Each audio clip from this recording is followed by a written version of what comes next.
Sehr geehrte Damen und Herren, ladies and gentlemen, it's a pleasure for me to welcome you here at the Informatik-Kolloquium der Fakultät für Informatik der TU Wien. I had a remarkable dinner last night with even more remarkable people. One of them was writing one of the first compilers for Algol 60. The other one was mainly involved in the rise of computer engineering and was the head of the group who developed one of the first semantic specifications of a programming language. And the third one was the person who did one of the first semantic specifications of a general purpose programming language, and which was one of the kind of fathers of the movement we use nowadays in writing programs, which is object-orientedness. The first person was Christiane Floyd, and she was a speaker in the Informatik-Kolloquium in 2004. The second person was Heinz Zemanek, and he was a speaker in the Informatik-Kolloquium in 2005.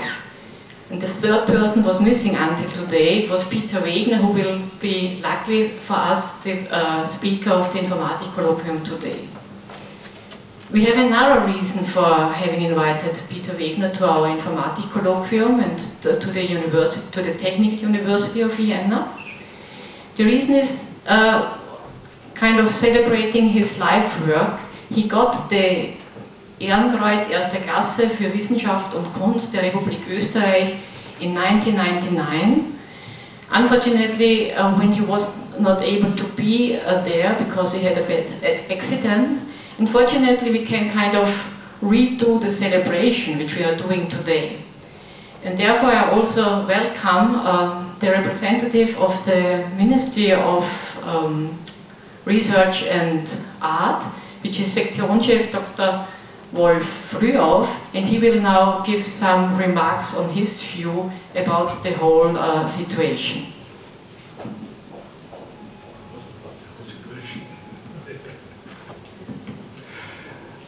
Sehr geehrte Damen und Herren und Ladies and Gentlemen, on behalf of the Austrian Minister for Education, Science and Culture, Elisabeth Gera, it is an honor and a great pleasure for me to welcome you and especially to address your colloquium today. Especially it is a great pleasure for me to welcome Professor Dr. Peter Wegner and to give him my special high regard. I think overall it is a pleasure to all of us to have Professor Wegner with us in Vienna today. The reason of my presence at your colloquium, Professor Kappel said it,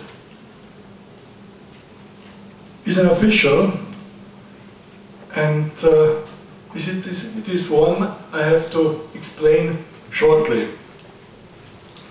Some of you may know that Professor Wegner was awarded by the Federal President of the Republic of Austria with the Austrian Ehrenkreuz, das österreichische Ehrenkreuz für Wissenschaft und Kunst, and Professor Wegner already is wearing it now, as you can see.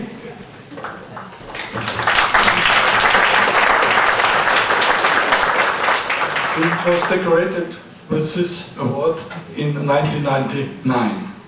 But as a bad consequence of a severe accident on his way to Vienna, as I was told, Professor Wegner was not able to come to Vienna to receive this award personally in 1999.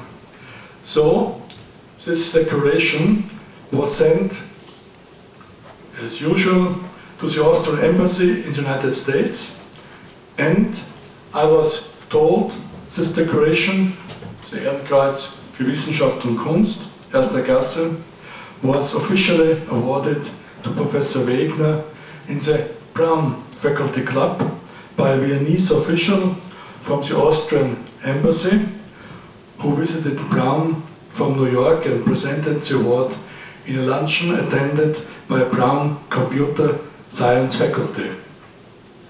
Therefore,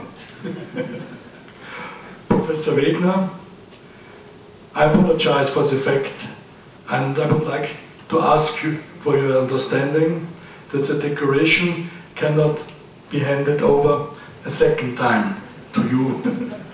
We have it already. But the minister was delighted to learn that you will come to Vienna for a colloquium and a special celebration for you at the Technical University of Vienna. So, we have the opportunity to express the official high regard to you personally at this occasion.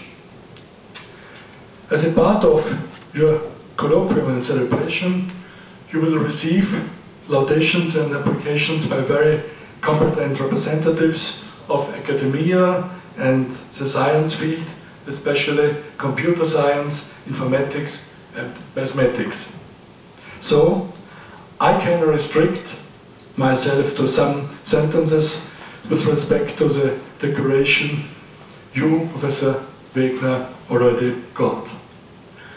Professor Wegner, born in 1932 in Vienna, was forced to emigrate from Vienna to London in one of the darkest chapters in the history of our country at the age of 7 years in 1939. He received his first academic degrees from London University. His career path led him to a greater number of outstanding universities and scientific institutions like Weizmann Institute in Rhode, Israel, Pennsylvania State University, Harvard University, MIT, London School of Economics, Cornell University, and since 1979 he has been Professor of Computer Science at the Brown University, Rhode Island, United States. Professor Wegner was awarded by the Republic of Austria with the Österreichischen Ehrenkreuz für Wissenschaft und Kunst erster Klasse for his outstanding, international, highly appreciated scientific work, but also for his scientific incentives and support to science and research in Austria, as well to our scientists, especially for his contribution to Austrian computer sciences. With this decoration, the official Austria, represented by the President of the State and the Federal Minister responsible for science, research and technology, would like to express gratitude for what you have done for our country and for our scientific community. But over and above, the official Austria would also like to say a special thank for the fact that you have built up such a highly respected connections to Austria, despite of that you had to experience. I'm deeply honored that it's up to me to express the highest appreciation of the Republic of Austria and to confirm the importance of the decoration you have got in 1999. I wish all the best to you. Came for a great number of times to Austria and to Austrian scientists and have strong connections, and I wish you good health and all the best. Thank you.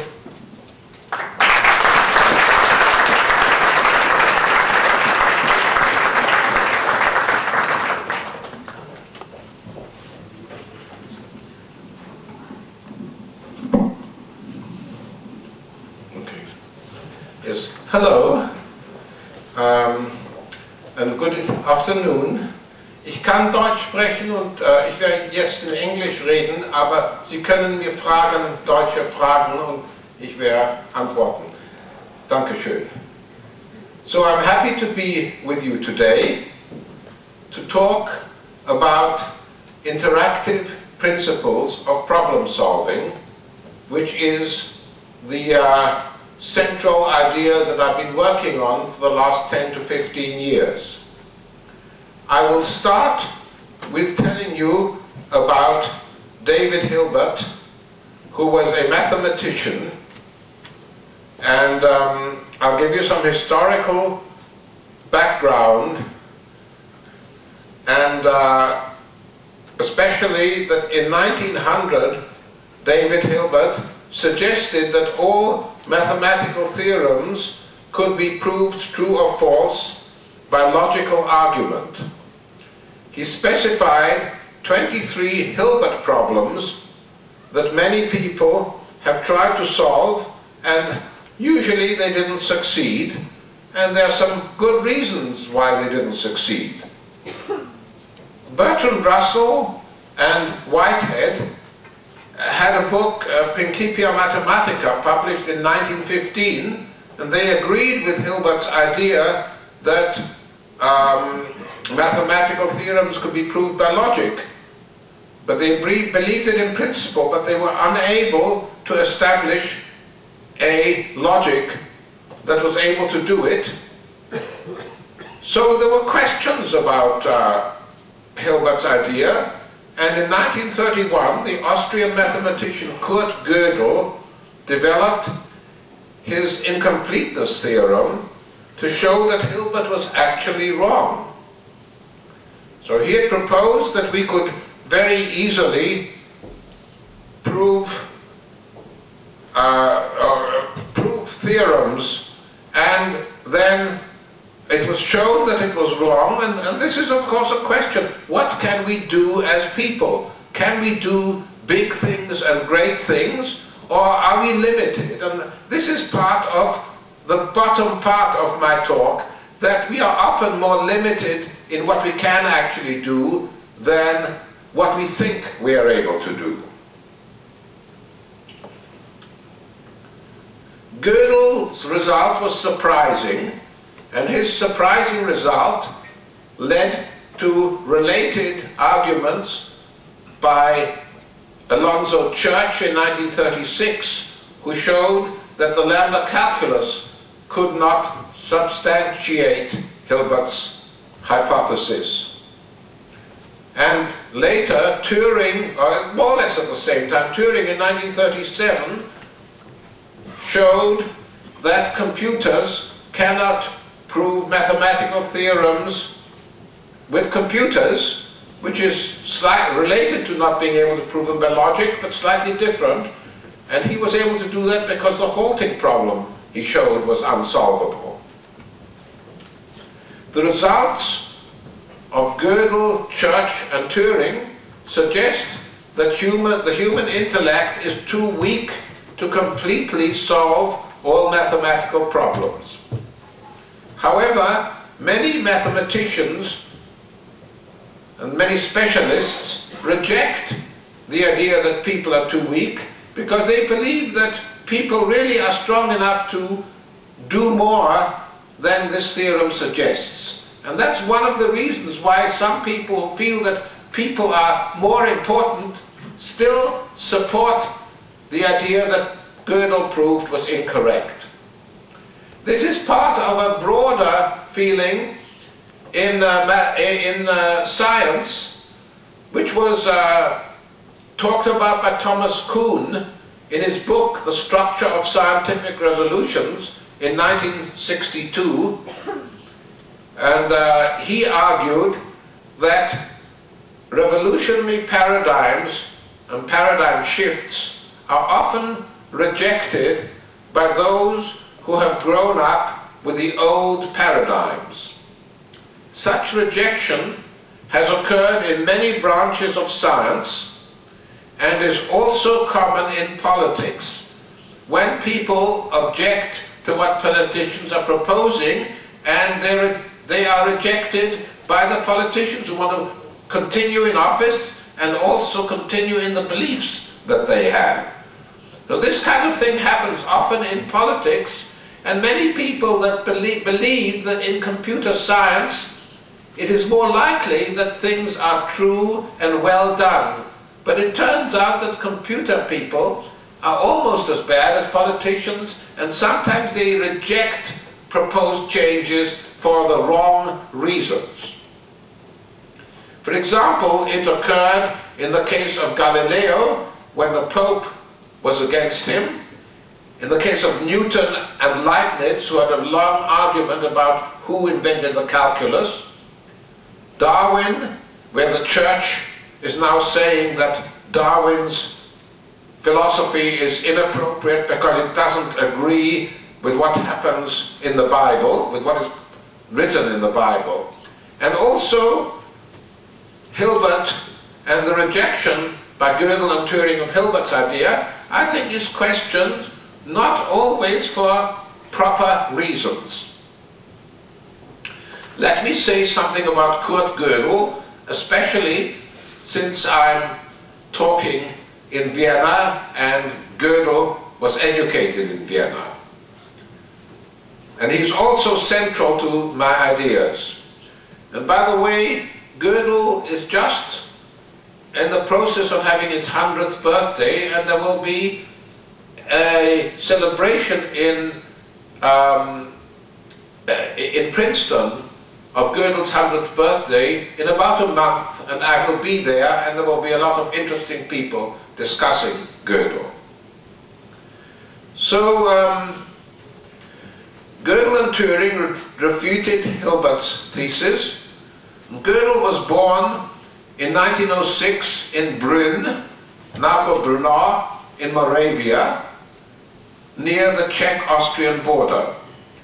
He studied mathematics in Vienna from 1924, receiving his PhD in 1930.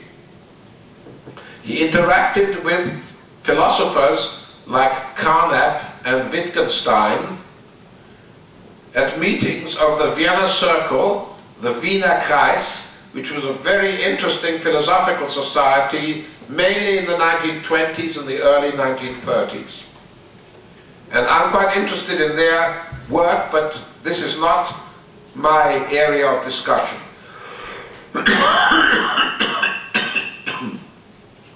So Gödel did attend meetings of the Ehrenkreuz, but did not accept their philosophical views. His incompleteness thesis was presented in Königsberg in 1931.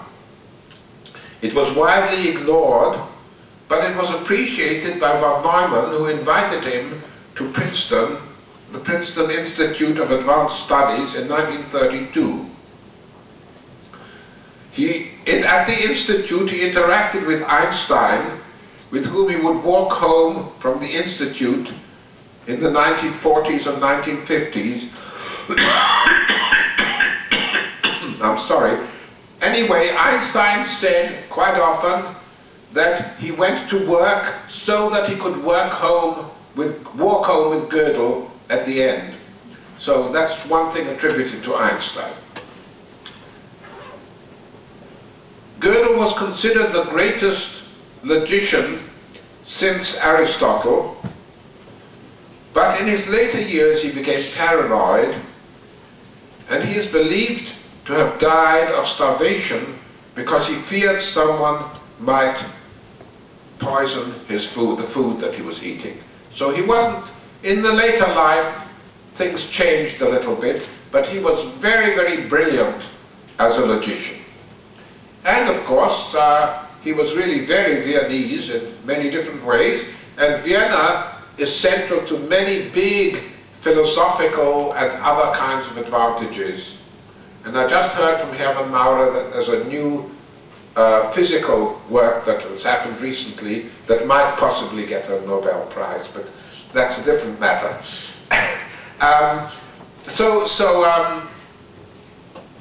Let me now say something about Alan Turing.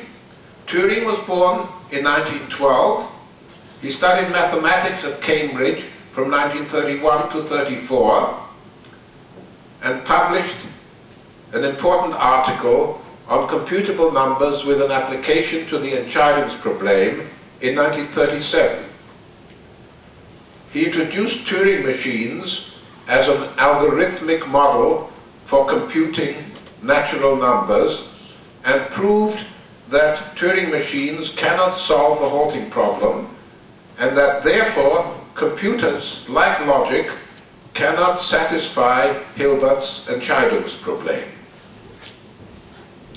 Turing also showed that Turing machines and the lambda calculus have equivalent problem-solving power, although the problem-solving power that they have is not complete. That is, they can solve some problems, but not all the problems that we want to solve. Turing visited Church at Princeton during 1937 to 1938, where they established the Church-Turing thesis, which claims that efficient methods for computing mathematical functions can always be computed by a Turing machine or by the lambda calculus. Now, during the 1960s, computation extended beyond mathematical function and Turing machines to new methods of problem solving. Theoretical computer science expanded the Church-Turing thesis to a new form which we call the strong Church-Turing thesis, and which asserts that Turing machines can compute anything for any computer and can solve any computable problem beyond those of mathematical functions. This, as you can see, is a much stronger thesis about what computers can do and what they can solve than the previous one. And we believe that the original Church-Turing thesis is valid, but the strong Church-Turing thesis is not valid. Turing machines cannot solve all problems for all computers. The strong Church-Turing thesis is false because it would imply that solvability of the halting problem and many other unsolvable problems can be done when in fact they cannot be done by Turing machines. Turing introduced choice machines in his thesis on the Entscheidungsproblem, and choice machines demonstrate that he demonstrated that choice machines are broader than Turing machines, implying that Turing himself did not believe that Turing machines were a complete model of computation. This fact was ignored by proponents of the strong thesis. The strong Church-Turing thesis has been accepted as valid by computer science theory, despite its evident invalidity. It is presented as a given in theoretical computer science courses, and the suggestion that it is false has been fiercely resisted by the computer science community. So there's a question, why is it that the computer science community fiercely resists a thesis that other computer scientists think is obviously true, and they reject stating that the thesis is false, even though it seems to be obviously false? Well, I won't discuss why it is done directly at this point, but I think that this does happen in science, and the reasons for accepting something as true are often not the best reasons and not dependent on some real proper analysis or understanding of the question. Well, so much for Turing. I now want to go on to the paradigm shift from algorithms to interaction. I will define the term algorithms and interaction as a starting point for this discussion. The paradigm shift from algorithm to interaction, this is an article I wrote in 1997. Well, algorithms are computed by a closed sequence of integers and computation steps to produce outputs representing a solution. In discussion on paradigms, we often say that the term is not really properly defined and that different people use different definitions. But this is one definition that you can think of, although others would define it differently. Namely, they are closed sequence of integers and computation steps that produce outputs representing a solution. Now, interaction, which is another question that I am talking about, interactions perform tasks and services that, though that is a little bit different from showing an output from an input, performing tasks and services which may also take a long time and don't have an easy stopping point, may go on forever. And so there is a difference between performing tasks and services and proving outputs from a given set of inputs, where the inputs are defined before the beginning of the computation.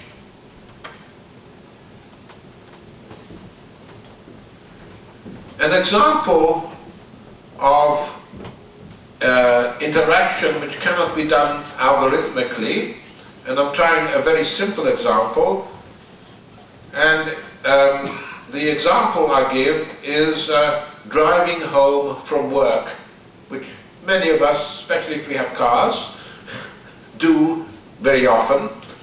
And I'm saying that we can't prove this from an algorithm, because an algorithm would have to specify completely before we start exactly how we would drive home from work. Now, we can do this by interaction. An interaction must take account of traffic signals, of cars, of pedestrians that might be crossing the street or something, of road work, and of the weather. For example, if there is snow or other questions.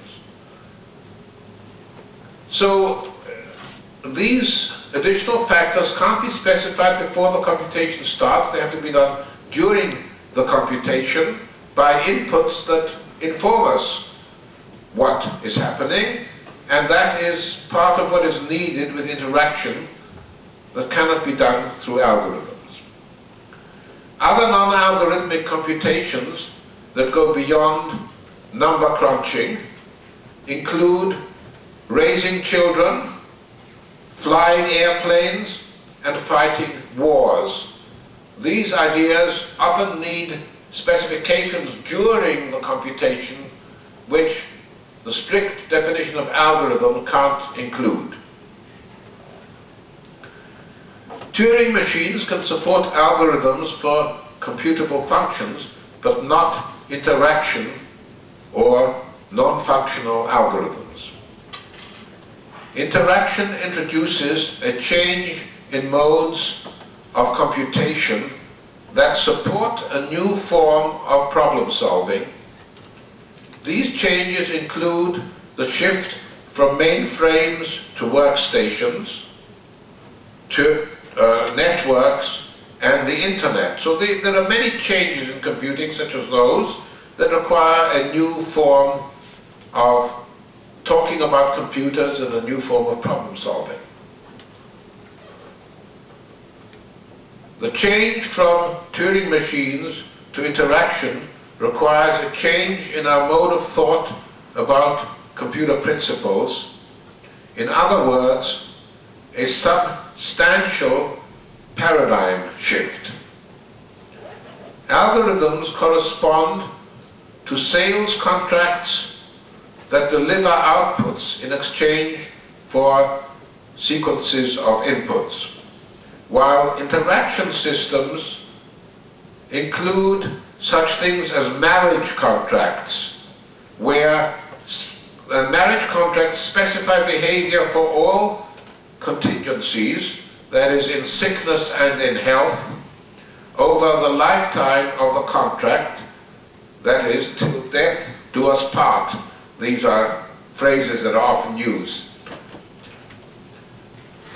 The popular wisdom that marriage contracts cannot be reduced to sales contracts is made precise by showing that interaction cannot be implemented by algorithms. And many of you may know that marriage contracts do involve things that are difficult, and we don't know ahead which things are going to be difficult.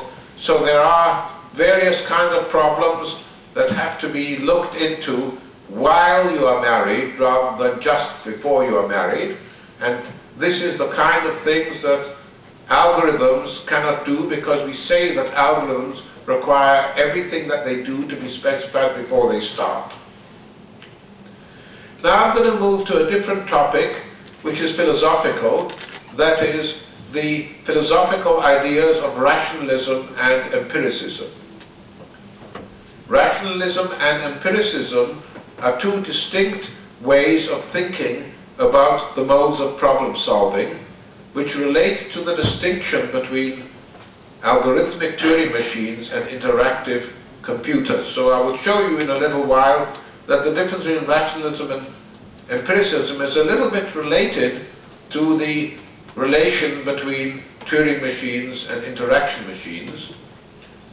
So rationalism is a philosophical principle that requires truth to be determined by the human brain in terms of a priori beliefs about the nature and substance of knowledge. So we have to decide ahead of time, that is a priori, before thinking about the topic we're concerned with, about the nature of things, and we have to do it by the human brain. And this is generally the way rationalism is defined. Now let me say ahead of time that there is, among people, feel that my definition of rationalism is just not necessarily the right one, and here again we don't always have a complete definition of this, just like we don't have a complete definition of almost everything. And when we say something we have a certain belief, and there are other people who have different beliefs about it. So there are many things going on when we speak which aren't actually completely correct, but I believe that here the idea that rationalism is something done in the brain, and it's something done a priori, that is prior to thinking about the task that we're going to perform, that is reasonable as a definition. Well, empiricism is something different. Empiricism requires truth to be determined by experiments that demonstrate the impact of proposed actions. So experiments about what we're going to do to see whether the experiments do suggest the kinds of things that we're claiming, that's an example of an empiricism.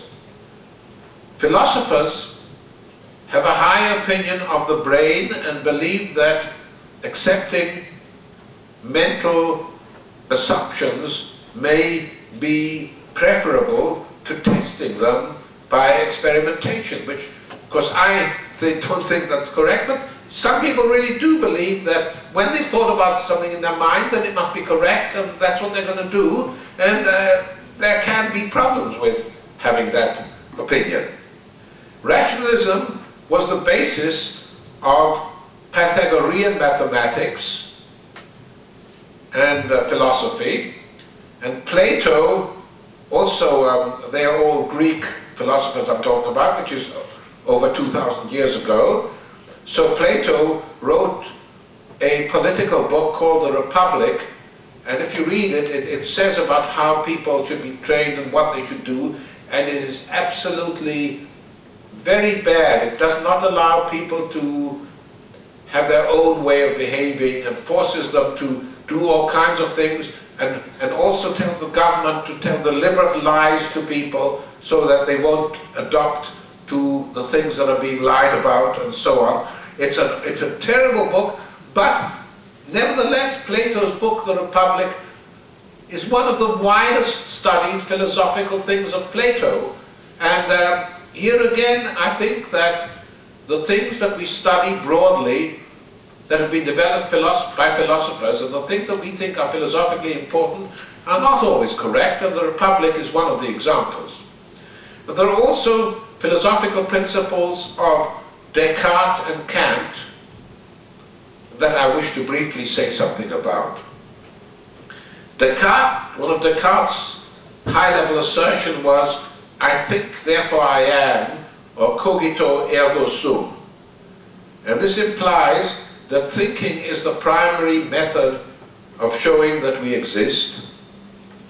And he claimed that it was one of the few truths that is indubitably true in a world where most assertions cannot be shown to be true. So if you have to show that there's something true, the fact that thinking implies existence doesn't seem to be the most obvious thing that we insist on as being the thing that tells us something but true. For example, 2 plus 2 equals 4 seems to be a better one, but never mind, I didn't want to say that. But still, I think that Descartes' assumption about what is necessarily true and the thing we have to accept is not very good in that context, and that his use of that as a basis for truth seems to be a little bit strange, and I think that it actually has led to many bad consequences. And it's sort of a rationalist assumption, going back to the idea of rationalism and empiricism. So also Kant. I think Descartes and Kant are considered to be the best known early philosophers of the new generation, but still in the 1960s and 70s. I think Kant dies in the early 80s. So Kant's book, The Critique of Pure Reason, Die Kritik der reiner Vernunft, asserts that a priori truth is the primary basis for pure reason. So here's a theory about pure reason, which is a priori truth, and that is, as I was suggesting, a form of rationalism.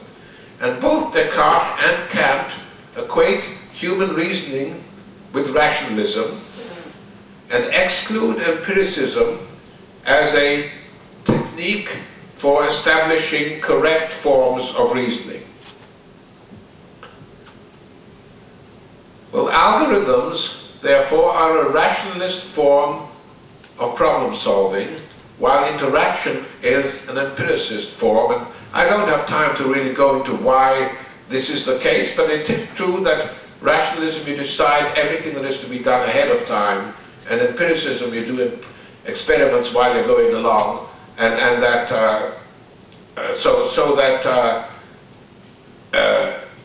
algorithms do everything ahead of time, and interaction does everything as you go along, and that there is a relation, and I don't have time to go into the details. Interactive problem solving makes use of experimentation as opposed to a priori thinking as a central principle of problem solving and computation. Now, I do believe that very often we need to use empiricism.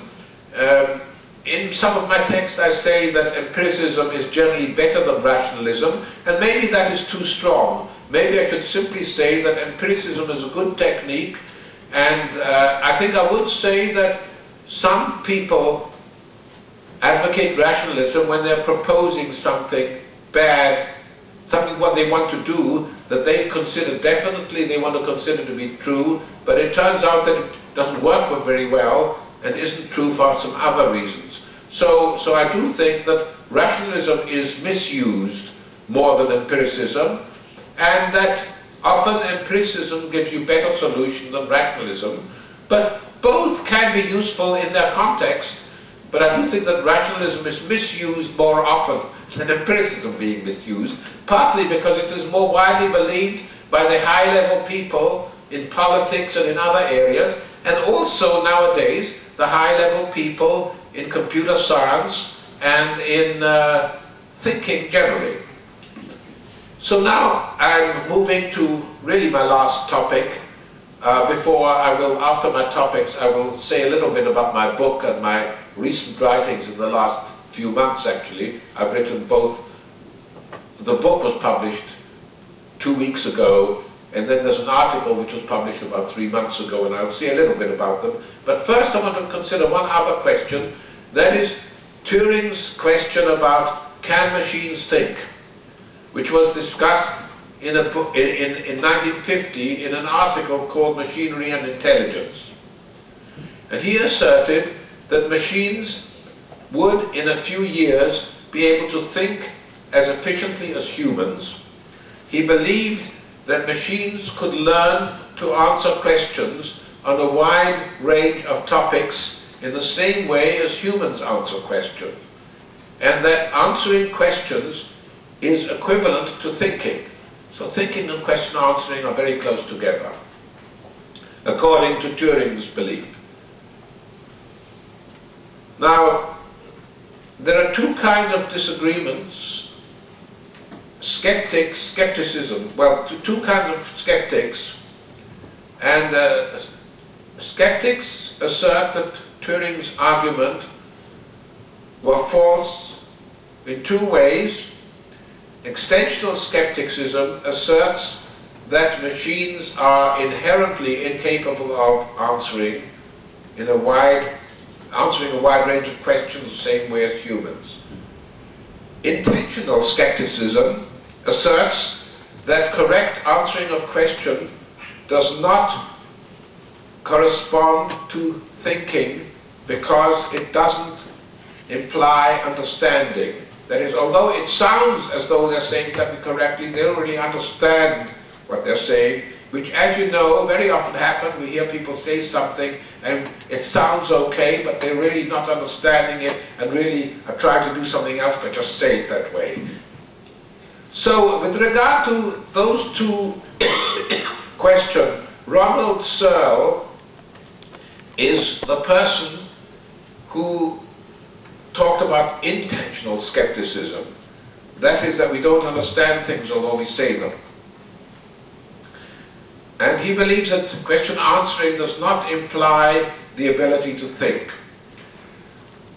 The person who talks about extensional skepticism is Roger Penrose, and he wrote a book, The Emperor's New Mind, where he discusses that Turing machines cannot think because they cannot even think about physics. They cannot completely do all the physical theories because physics is just too difficult and complicated for machines to handle it. So Penrose, we also know from this book, is a rationalist who shares with Plato and Descartes the misconception that rationalist models can completely express modes of thought and problem solving. And he also asserts that machines are Turing machines. This implies that Turing machines do everything that machines can do, and that you can use the word Turing machines synonymously with the word machines. Now, one thing that we can say, and this is perhaps the reason why I bring this in, is that even if Turing machines cannot think because they cannot do many tasks that we would like to do, interaction machines can perform a broader set of tasks, and therefore interaction machines can be closer to actually doing what we require to do with thinking. And that Penrose's problems are partly problems of rationalism and partly problems of adopting the view that Turing machines are a complete model for all machines, and particularly for all understanding of the world and problem solving. And these factors are, in my view, not true, and especially the Penrose view of why machines cannot think is part of an extra event which shows us that we do have to change our way of thinking from allowing Turing machines to be a complete model to introducing other forms of machines. And interaction machines are an interesting new form of machines, although they may not be the complete answer, but I'm proposing them as a nice answer. And also, I think you will find, if you look at computer science now, there are many examples of machines that are not Turing machines. They are still doing interesting work, like, for example, on the internet and other places.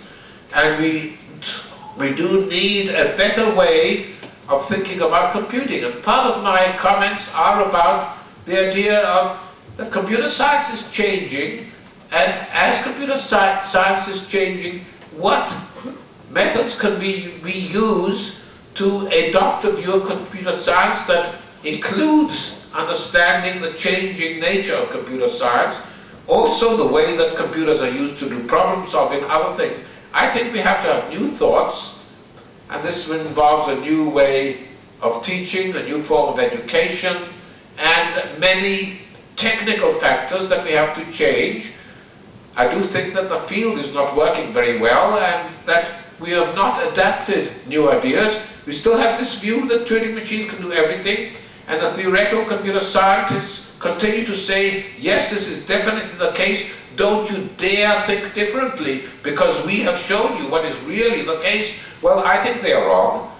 And before I stop this, I want to say that I think that being wrong about what we believe is much more frequent than we realize.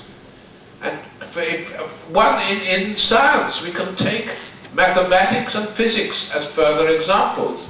People have said for many years that there are some good mathematical principles that somehow completely describe mathematics.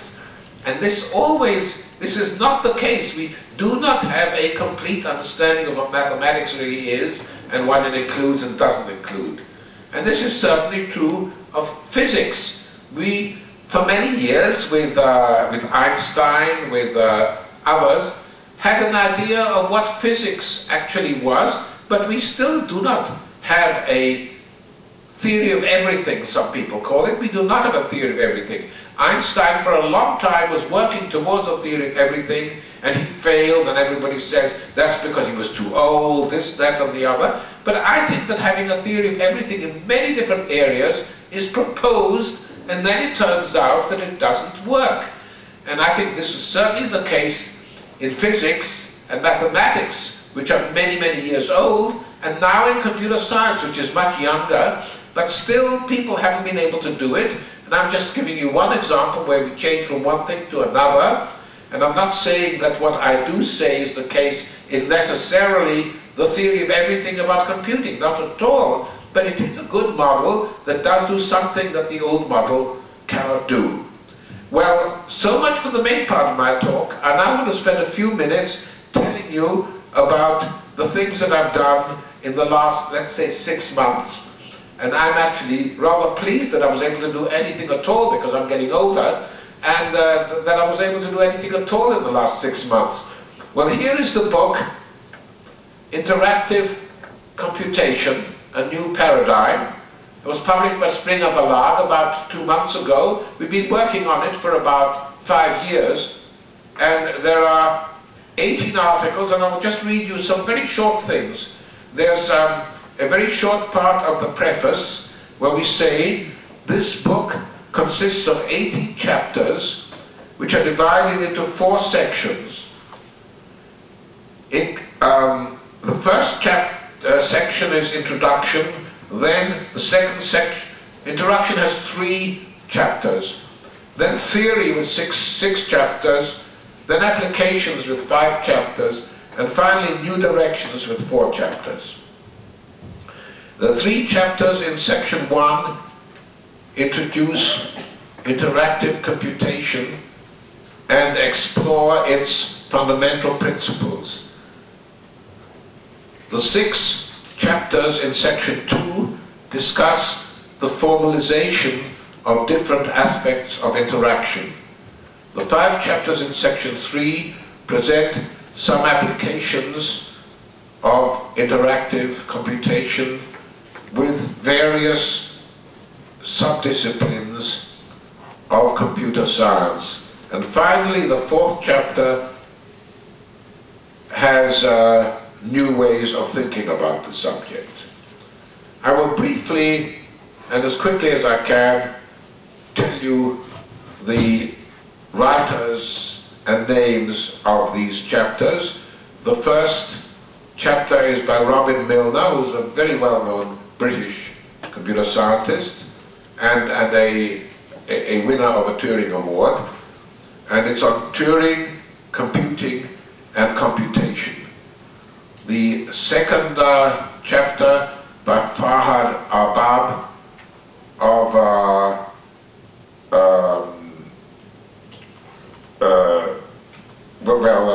never mind. It's called Computing and Interaction. He's from Holland.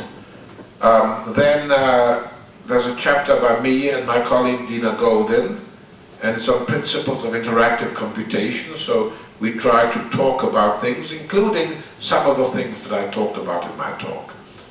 Then there's a section on theory with chapters by Manfred Breu, who is from Germany, from Munich, and Orna Kupferman and Moshe Vardi. That is on verification of open systems. Then theory of interactive computation by Van Leeuwen, Jan van Leeuwen and Yuri Wiedemann. Then by German person Suzanne Albers, online algorithms. Then by Yuri Gurevich, interactive algorithms. Then Georgi Japarizzi, computability logic. So these are theory chapters, and at least one of them, the one by Gurevich especially, is a way of talking about Turing machines being the complete model. So that is sort of against what we believe, but and the discussion here is not entirely for our view. It is a more general view of what is the role of interaction in computation, and that is really one of the principles here. Not just that interaction is better than algorithms or Turing machines, but that it's a good principle of computation. Well, then I won't go into detail. There's the section on applications, and finally the section on new directions. So much then for my book, which one way and another some of you may want to look at. I think there's a copy of the book outside on the table. So the other thing I want to talk about is an article that was published in the Communications of the ACM in July of 2006, that is just a few months ago. And the title of it is Principles of Problem Solving, jointly with Dina Golden. And it is a short 3-page article, and I will read just a few little things from that article. Wait a moment, if I can find it.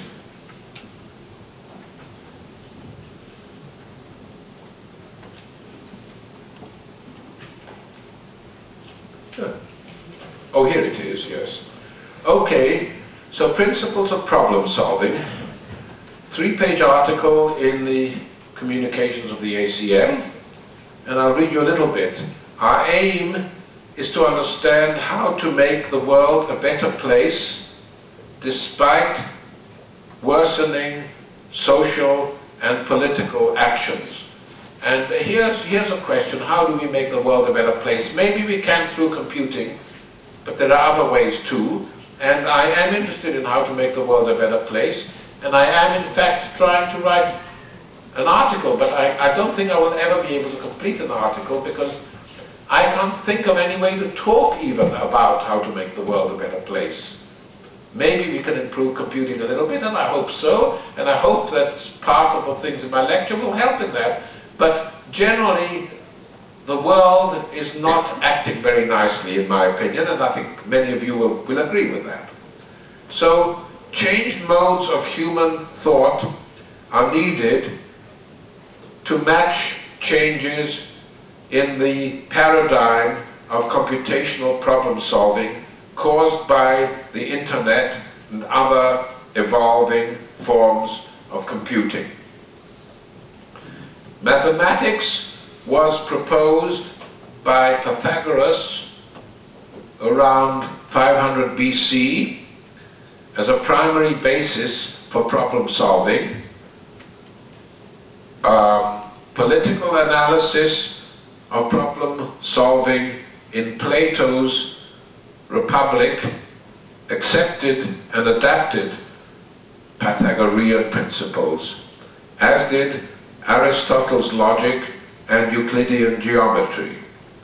Mathematics was likewise a central feature of Newton's physics and Cartesian philosophy, and continued to be central to modern science in the work of Einstein's relativity theory, Bohr's quantum theory, and Russell and Whitehead's Principia Mathematica. Hilbert's assertion that all theorems can be proved through logic was rationalist, while Turing's proof that unsolvability negated Hilbert's assumption was empiricist. The later theory of computer science assertion that Turing machines express all computer problem solving was a rationalist reinterpretation of Turing's empirically based reasoning, exemplified by the historically frequent rationalist reinterpretation of empiricist arguments.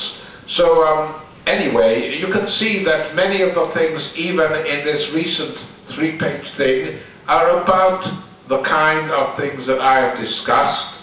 And I do think that there are ways that we have to rethink what is the form of computer science, what form should we teach it, how should we teach it, should we change our view of that, and that this is a little bit related to new forms of thinking about the world and how we should do politics and other questions. And all of these are concerned with having a good view of what things mean and what is true and what is the basis for accepting truth and what is the basis for interacting with other people who also have their own view, which may be different from ours, which we have to be able to interact with people with different views in a nice way. Now I think this is a good point for me to stop. And Gertie, do you want to say something, or should we ask our colleagues to act? Maybe you want to say something, Gertie.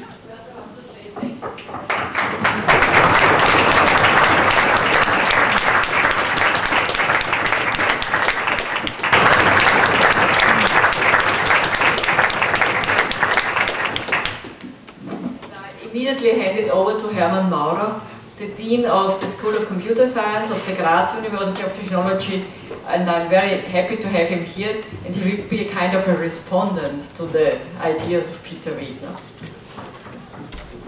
Well, ladies and gentlemen, dear friend Peter Wegner, my hearty congratulations and thank you for your talk, and thank you for writing this beautiful book, which is in some parts, of course, controversial, as you have explained yourself.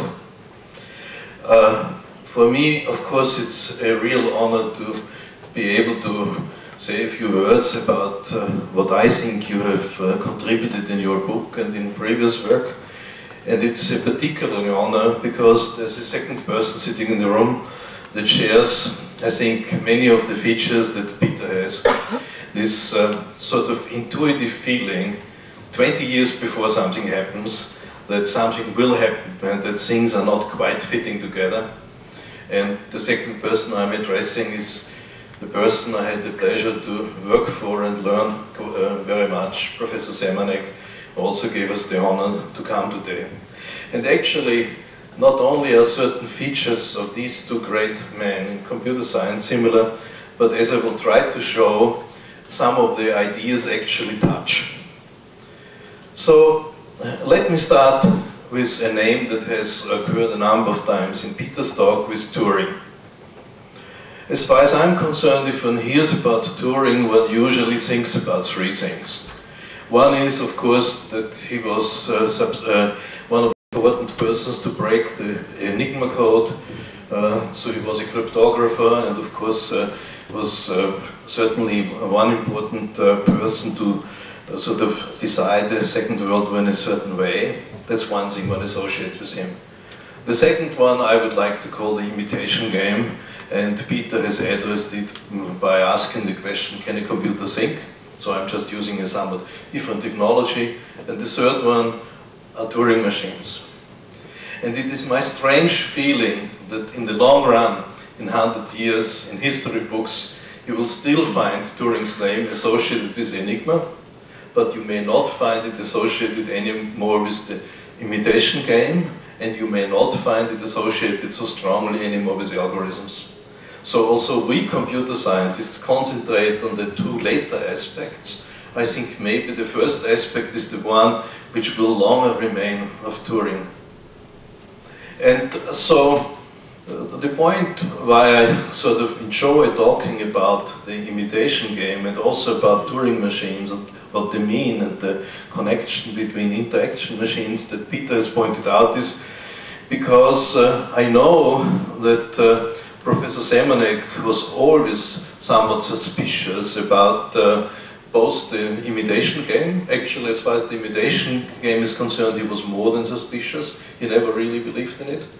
And as far as algorithms is concerned, I remember he always had the gut feeling that maybe we haven't really hit the right spot yet.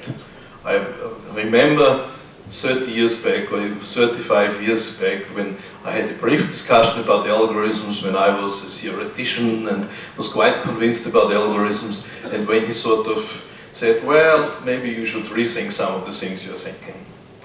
And that is exactly what I feel about you, Peter. That, you know, at a very early stage, you started to recognize certain trends, and you were brave enough to tell them. So, whether the interaction machines are more powerful than Turing machines, and whether this is going to really influence the theory of computability or not, I do not know. I will speculate a little bit about it later on. But one thing is clear for me, that this new paradigm of interaction, which you recognized at the point when interaction was not so important, 15 years ago. 15 years ago we did not have an internet, we didn't really work much interactively with computers. And at that early stage, to recognize that there's a paradigm shift, that I think is an achievement that will really last. And I think that this paradigm is a chapter in computer science history that will remain a very important chapter for a very long time. Now, let me tell you a little bit about these two aspects, about the imitation game and then about Turing machines and how these things connect a little bit. Well, first of all, you know the imitation game. The idea is that you have two rooms, and in one room there's a person sitting, in another room there's a computer sitting, and then in a third room you have an interrogator. And the interrogator has the job to find out in which room the computer is sitting and in which room the person is sitting. And the idea is that the computer is trying to pretend to be a person, and of course the person is trying to help the interrogator to find out where the computer is sitting. And Turing sort of suggested this imitation game as a way to measure when something or some person or some machine is intelligent. I mean, that's a deep question, you know, how do you define intelligence? We know, of course, from psychology that using something like an intelligent quotient doesn't make any sense. Also, some companies are still using intelligence tests, using intelligent quotient. But basically, of course, when you start to apply it to computers, it doesn't make any sense, because it's a quotient of knowledge divided by time. So if you supply a completely new computer with all the knowledge of an old computer, that computer is going to have a very high intelligent quotient, of course, because you divide by a very short time. So it's clear that this approach with intelligence quotient doesn't work, and so Turing suggested this sort of pragmatic approach, or imperial approach, or experimental approach, by saying, if indeed the computer can confuse the interrogator in 50% of the times, so that the interrogator really doesn't know where's the computer sitting and where the person is sitting, then the computer is, we should consider the computer to be intelligent. And of course, if you think of it, there's a little bit of, it's a sort of charming idea.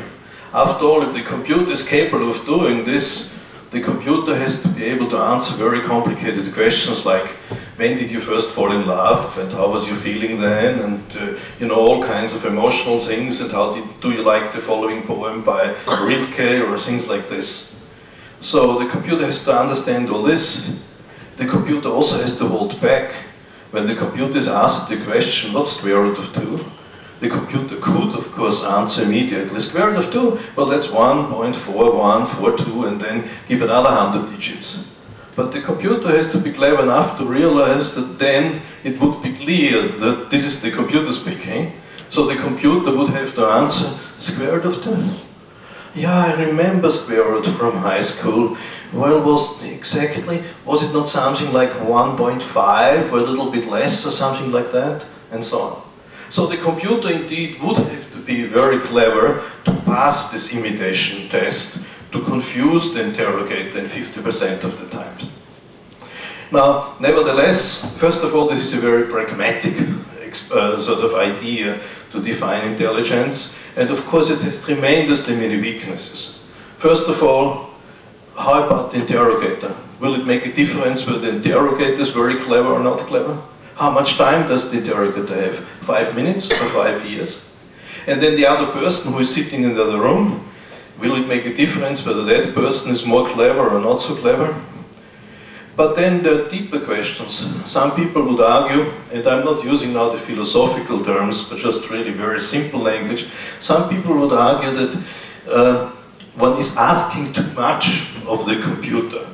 One is asking too much in the sense that the computer, in that case, would be really superior to humans, because the computer, for example, would really have to be able to simulate and understand humans completely.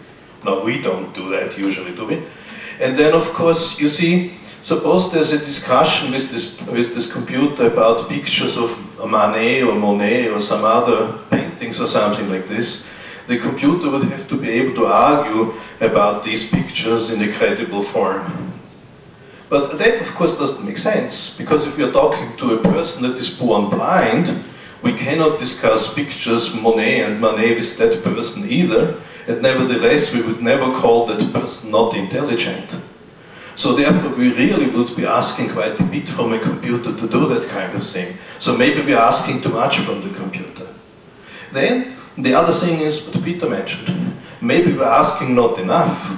Maybe the computer can answer every question, but nevertheless doesn't understand anything. I mean, the most famous example is this Chinese game.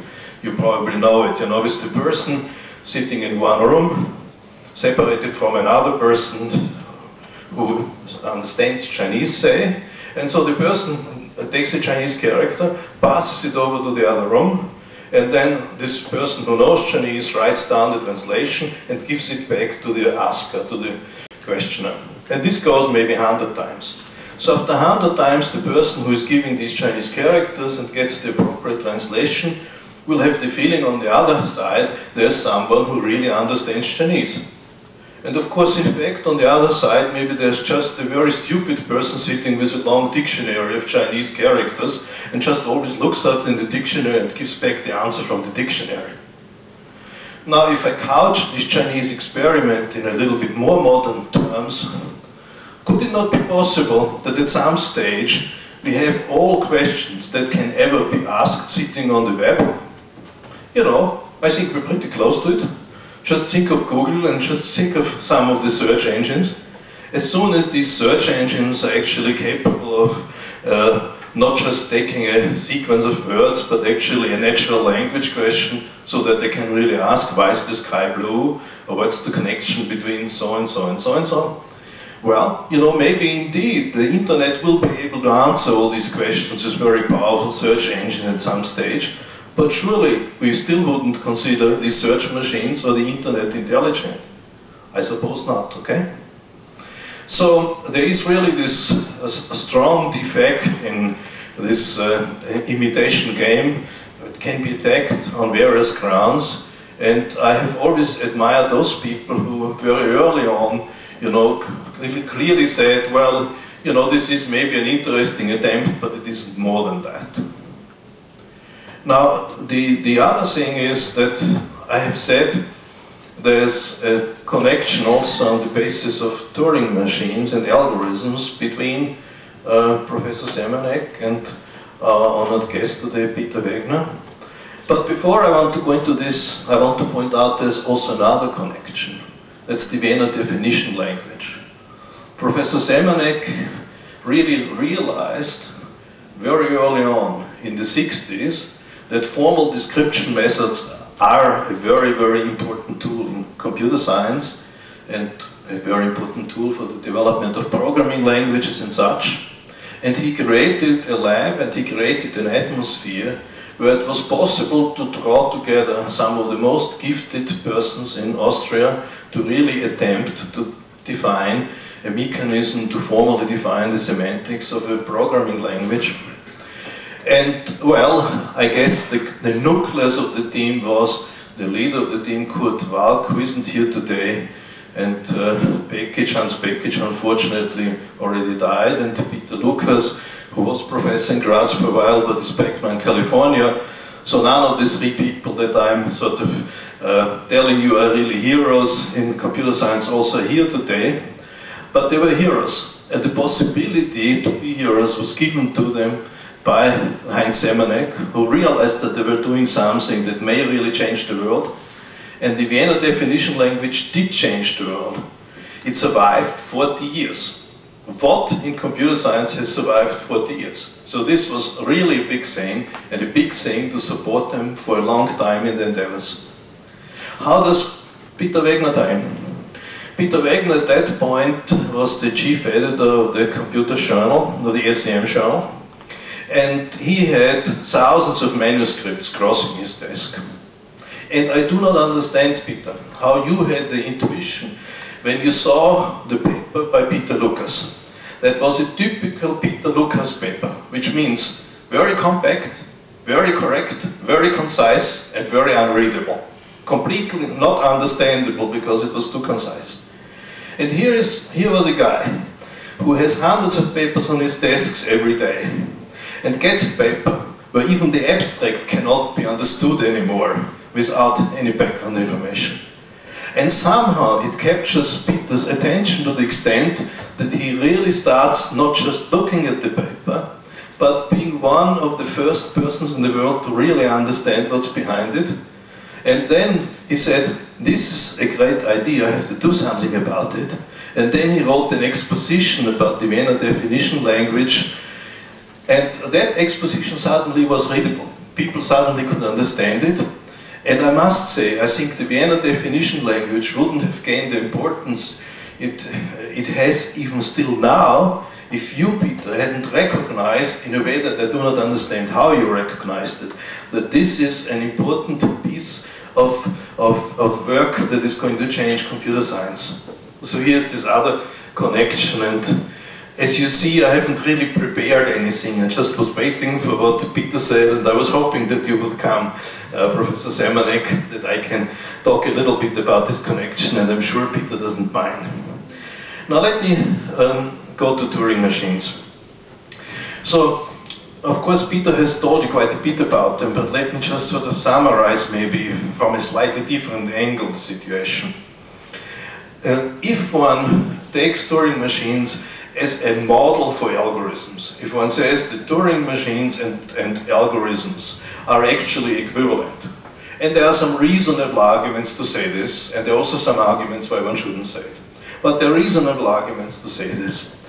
If one accepts that equivalence, then of course the undecidability of the halting problem for Turing machines and things like this indicate, loosely speaking, that there are well-definable problems that cannot be solved by any algorithm, that cannot be solved by any reasonable computer, if you accept that equivalence Turing machines, algorithm, computers. And, you know, Peter mentioned, for example, David Hilbert. David Hilbert not only belonged to the people who was wrong by saying that, well, you know, we should be able to prove or disprove any theorem at some stage within a certain logical system. There he made the same mistake as many people around 1900, that was disproven, that this doesn't work by Godel, as Peter mentioned. Hilbert in the same year also had another important contribution. in his speech in 1901 in Paris, he proposed 23 big problems. And he said, these 23 problems are delineating what mathematicians should do in the next centuries. They have to either show solutions or show that they, something like this, and maybe some will take 500 years to solve, but he was convinced that with enough thinking eventually solutions would emerge. And it was a big shock that they are simple, some of these problems, that one can actually prove that with a Turing machine, with an algorithm, if you accept this equivalence, some of these problems cannot be solved. I think one of the first ones that was easy to understand is this problem about Diophantine equations. These are equations with integer solutions. So you know the Pythagorean theorem, to again mention Pythagoras, x squared plus y squared is z squared, and you know that there are infinitely many solutions, and there are easy formulas to give these solutions. You also know that if you take instead of squared a higher exponent, it is known today that there are no solutions except 0, 0, 0. So no non-trivial solutions. So what Hilbert was asking, and if you take other equations like the equation x squared minus 5y squared is equal to 1, and you're looking for integer solutions, there's a whole theory about these Spelian equations, and you can show that there are infinitely many solutions using rather intricate continued fraction theory. So for certain of these simple equations, it's easy to show that there are solutions, or that there are no solutions, or finitely many solutions, or infinitely many solutions. But what Hilbert was asking for is, give us a technique that allows us to take any of these simple equations and then say, yes, this equation has one solution, no solution, finitely many or infinitely many solutions. And he believed that eventually mathematicians would be able to solve the problem. And of course, these undecidability results of Turing, of Church, as far as algorithms are concerned, show that with this notion of Turing machine, which is fairly close to computers, which is fairly close to algorithms, this cannot be done. And it cannot be done because we are stupid, but because no one can find such an algorithm. Not even the green people from Alpha Centauri, if they ever invade the Earth, and even if they have 3 brains and not 1 brain, they will not be able to do it either, okay? So these are, strong results, and you probably know that some of the very simple questions that confront us daily have been shown to be undecidable, unsolvable in that sense. For example, if you have 2 functions, simple function and 1 variable, and you want to find out whether they are identical, there's no algorithm to do this. They may look after all completely different. One might contain cosine squared x plus sine squared x, and the other one at the same position might contain a 1. So you need the knowledge that cosine squared x plus sine squared x is equal to 1. And so on. So many of these simple problems are undecidable in the sense that there will never be an algorithm in the sense of a simple Turing machine that can do it. Now the question is, of course, is that model a really good model for algorithms? And this is, of course, where Peter comes in. Peter says no. Peter says, and with good justification, the Turing machine model is basically a model that maps input on an output and doesn't take care at all of what happens in between, that there may be important inputs in between, etc. And this sort of uneasiness about this concept of algorithm, that is exactly the one when I was referring to about the uneasiness of Professor Zemanek early on. Because there is no really nice way of defining algorithm. It's sort of a bit circular. One says this is the same as a Turing machine can do, or that's the same as the simple computer can do. There's no real nice independent definition. And if you make this definition too broad, then suddenly Turing's thesis doesn't work anymore. This is exactly the argument Peter brought. So the question then is there any way to broaden this notion of algorithm that makes sense? Is there any way to extend the notion of Turing machine? And of course there have been quite a few attempts. One attempt that is actually written up in this book is by using infinite words, omega calculations. That's the paper by Jan van Leuven. There are other attempts. There's, for example, the attempt of defining what Peter calls a persistent Turing machine. So a persistent Turing machine really means that you don't only have an input and an output tape, but you have a third tape that is hidden. And on that hidden tape, all the operations of the machine are recorded. Now this is the way how he puts it. You can also put it differently. It really means that you're talking about a Turing machine with a potential number, an infinite number of states. And from that point of view, these things have also been already examined. Usually, Turing machine has a finite number of states. As a matter of fact, for those who know about it, there are universal Turing machines with just 10 states. You don't really need more states. But as soon as you allow that this number of states grows infinitely, which the persistent Turing machine does, you do tend to get something that is actually computationally more powerful. And so one of the proofs in the book that indeed interaction machines are more powerful than ordinary Turing machines goes that way. That you actually show that if you throw the tape away, then Peter has coined a nice term that's amnesia machine. It forgets everything, it forgets the operations. And then he shows that amnesia machines, the Turing machines, are equivalent. Actually, he shows what he needs, that they are at least as powerful as Turing machines. And then he shows that persistent Turing machines are more powerful. And then he makes the connection between persistent Turing machines and the interaction machines, and in that way has a reasonable tight proof that interaction machines are actually more powerful than Turing machines. Now I find that result as former theoretician and from a computability theory point of view, of course, very exciting. That you have a model that appears to be stronger than Turing machines. In a certain sense, and Peter knows this, it surprises me less than it surprises most people, because in the meantime, people have been so worried about this notion of algorithm and machines that they have tried all other kinds of things. They have tried parallelism up to infinite parallelism. They have tried, in addition to concurrency, maybe things like message passing, object-oriented paradigm. They have tried maybe even quantum computing, etc., etc. So there have been many attempts to maybe get something that in some ways is more powerful than the Turing machine. And another example that is rather different from the interaction machines that has appeared recently means now 3 years, is a result by a Romanian guy and a New Zealander. The main author is Chris Kalude, and he indeed showed another type of machine that doesn't even need interaction. So if you add interaction, you would still get more, that is more powerful than Turing machines. Now, that result, when I saw it the first time, I really had the feeling I have to call Professor Semanek and tell him. I didn't call him, I didn't neither call him, nor did I call Peter, but I was really excited about it, and I have mentioned the result to both of them in the meantime. You see, what's so interesting about this?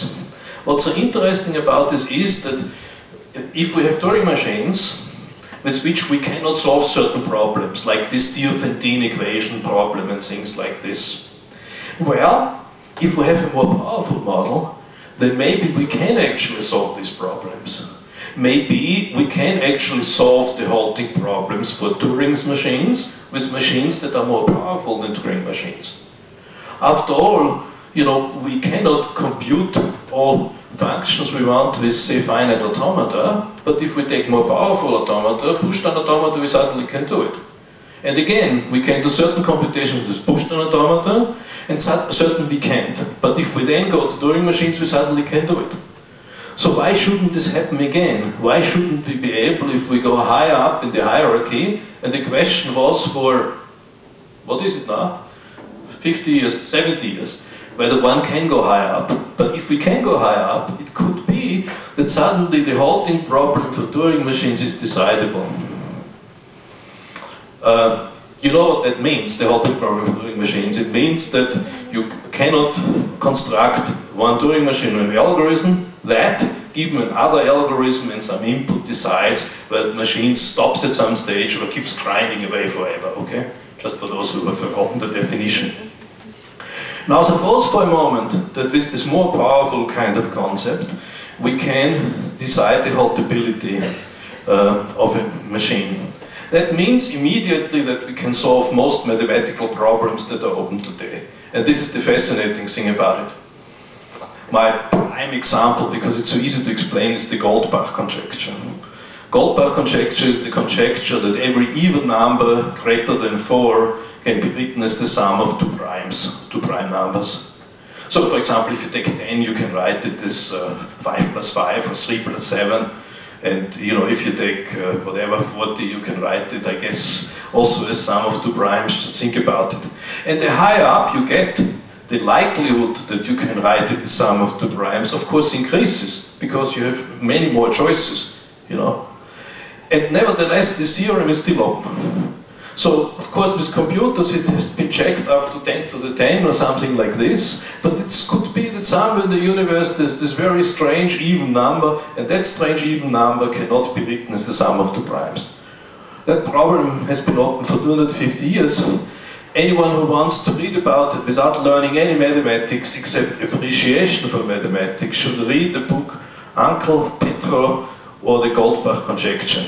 A beautiful novel.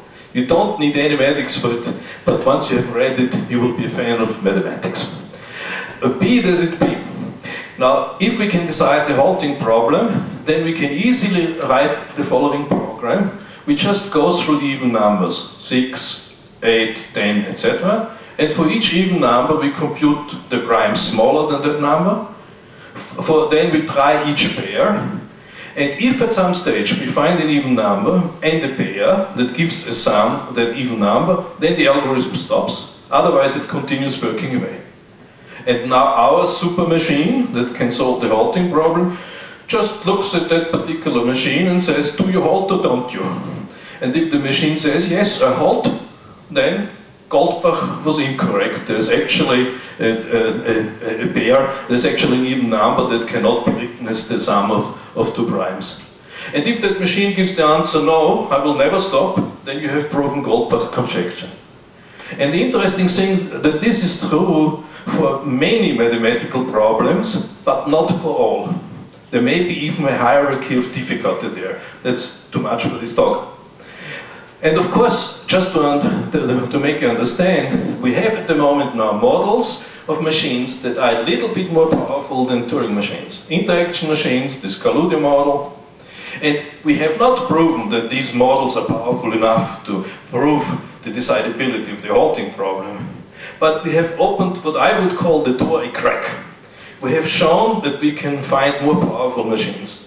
And at some stage we might have a machine indeed powerful enough to solve the halting problem of Turing machines. And that, of course, would be a revolution to mathematics and physics. So, this is sort of from the computability side. But, as I said before, my personal feeling is, what I admire is that some people have somehow a built-in mechanism to recognize long before something becomes important that this is becoming important, and two of these geniuses are sitting here. The other thing, whether this is really important for computational theory or not, I think time will show. What time will show for sure is that you have extended, by introducing this paradigm of interaction, computer science to an incredible extent. All the early extensions, if you think of, concurrency, if you think of object-oriented paradigm, if you think of cooperation, coordination, and so on, these are all sub-cases of this interaction thing.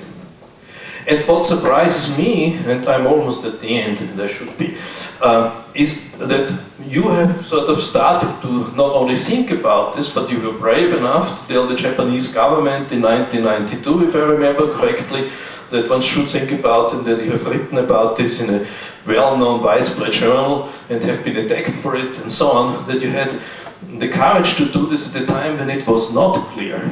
I hope that all of you understand today that it is completely clear that interaction is a new paradigm that we have to look at very, very carefully. I mean, if you browse the net, if you buy something on the net, if you work with the internet, gosh, there's no computation, there's just interaction going on in an incredibly extensive fashion. And you see this interaction this sort of input from the environment. By the way, that's for me the simplest proof for the fact that interactive machines are more powerful than ordinary Turing machines.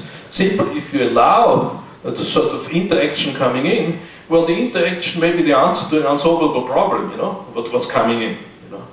Okay, I don't want to go deeper into that theory, but let me return to that point. For me, it's quite clear that we are working today all the time with very, very strong interaction.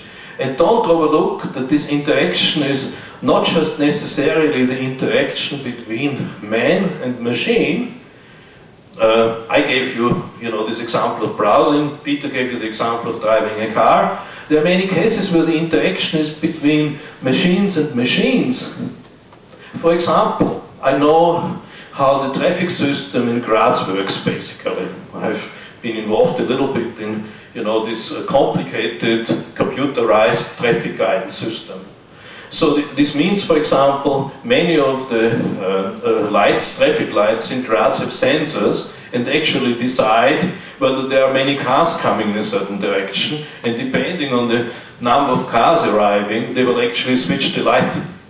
There are some crossings that will not switch the light in 3 hours if no car is coming. They're clever enough to just keep the other road green. Why? Why not, They're also clever enough to support public transport. So if a streetcar is coming or a bus, then actually the traffic light knows this and gives higher priority to that particular driving device and therefore turns green on earlier than otherwise. So here's lots of interaction coming into this very sophisticated program. And the interaction has actually nothing to do with machines, but it is also completely random. It depends on the weather, it depends on the traffic, etc., etc. And this indeed gives something that is completely different from the usual computing paradigm that we have had. And once again, I can assure you, as far as I can judge the future, that this will be the thing that will stay. And I really wish you that you will be the person who will become famous for introducing the concept. Peter, congratulations, and thank you for sticking to Austria. Even this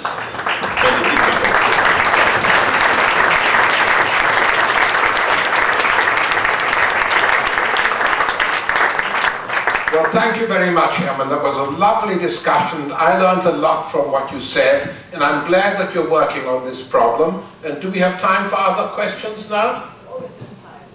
Are there any questions? After the short break, we will now continue with the kind of official, more social-oriented part, even perhaps more interaction-oriented part, with the tribute to Peter Wegner.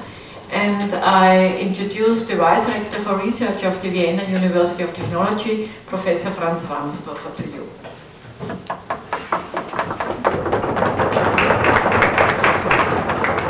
Thank you, Professor.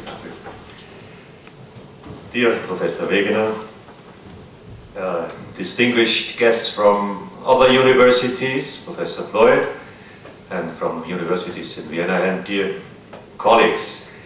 It is a pleasure for me, and I guess it is an honor for all of us, and in particular an honor for the Vienna University of Technology to have this meeting here, the second part of the meeting, giving tribute to Professor Wegner. I guess there are several relations between your person and Austria, certainly, and in particular also to our university personnel relations, and also relations regarding informatics as a scientific field. For instance, the Vienna definition language I heard. You are one of the main developer under the head of the laboratory, Professor Zemanek, and I heard also personal relations you have to our dear Professor Kappel from the history of your academic career. So we are happy to have you with you and to see you in good health. And so we can start with our second part of the colloquium, giving tribute to you as a bearer of the Cross of Honour for Science and Arts, first class. Thank you. Thank you, and have a good evening also this day, and a good success of our continued meeting.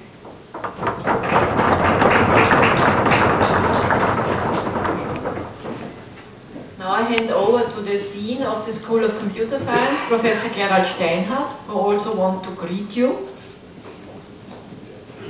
Thank you. Ladies and gentlemen, dear guests, and above all, dear Professor Wegner. As Dean of the Faculty of Informatics here, I warmly welcome you to Vienna, you, our honorary guest today. I'd like to highlight 3 aspects why it is a special honor and privilege that you are here. Firstly, Peter Wegner is credited for extraordinary achievements in the relatively young field of computer science. He is one of the few computer scientists born in Austria to be known all over the world. His possibly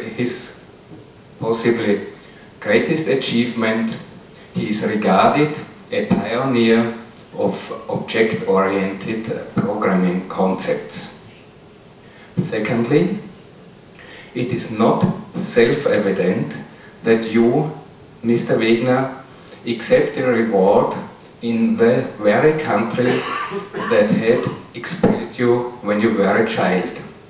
With that in mind, I am especially pleased to welcome you here to this event held to honor you. Thirdly, Peter Wegner is in the truest sense of the word, a humanist. The bitter experiences of expulsion, of intolerance and injustice in your childhood may have motivated you to stand up for truth, for tolerance and for an open society during your whole life. I'd like to illustrate that by citing a paper written by Peter Wegner and others about the Internet and globalization, which was published in 1997 in the Communications of ACM. Human rights initiatives have been helped by the free flow of network information, and networks can play a role in making the world a better place to live. But nationalism and fundamentalism exert a powerful force in the opposite direction, creating walls of separation and intolerance against which networking is at least a weak and ineffective tool. The net can be a tool for creating common values and mutual respect among children and adults in democratic humanist societies.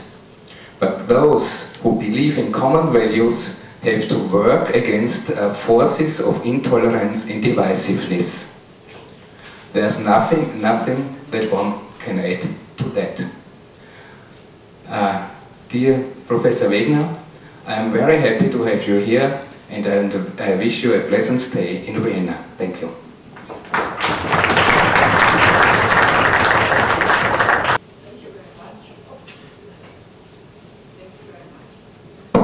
And we continue with the laudatio. I'm very happy to welcome Christiane Freud, Professor Christiane Freud from the University of Hamburg, who will now speak about the life, the private and the public life of Peter Wegner in the next couple of minutes.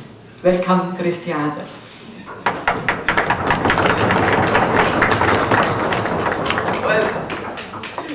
Peter, let me start with a promise. I will not speak about your private life. It's just that I will speak about the What a pity. So I can promise. I can promise.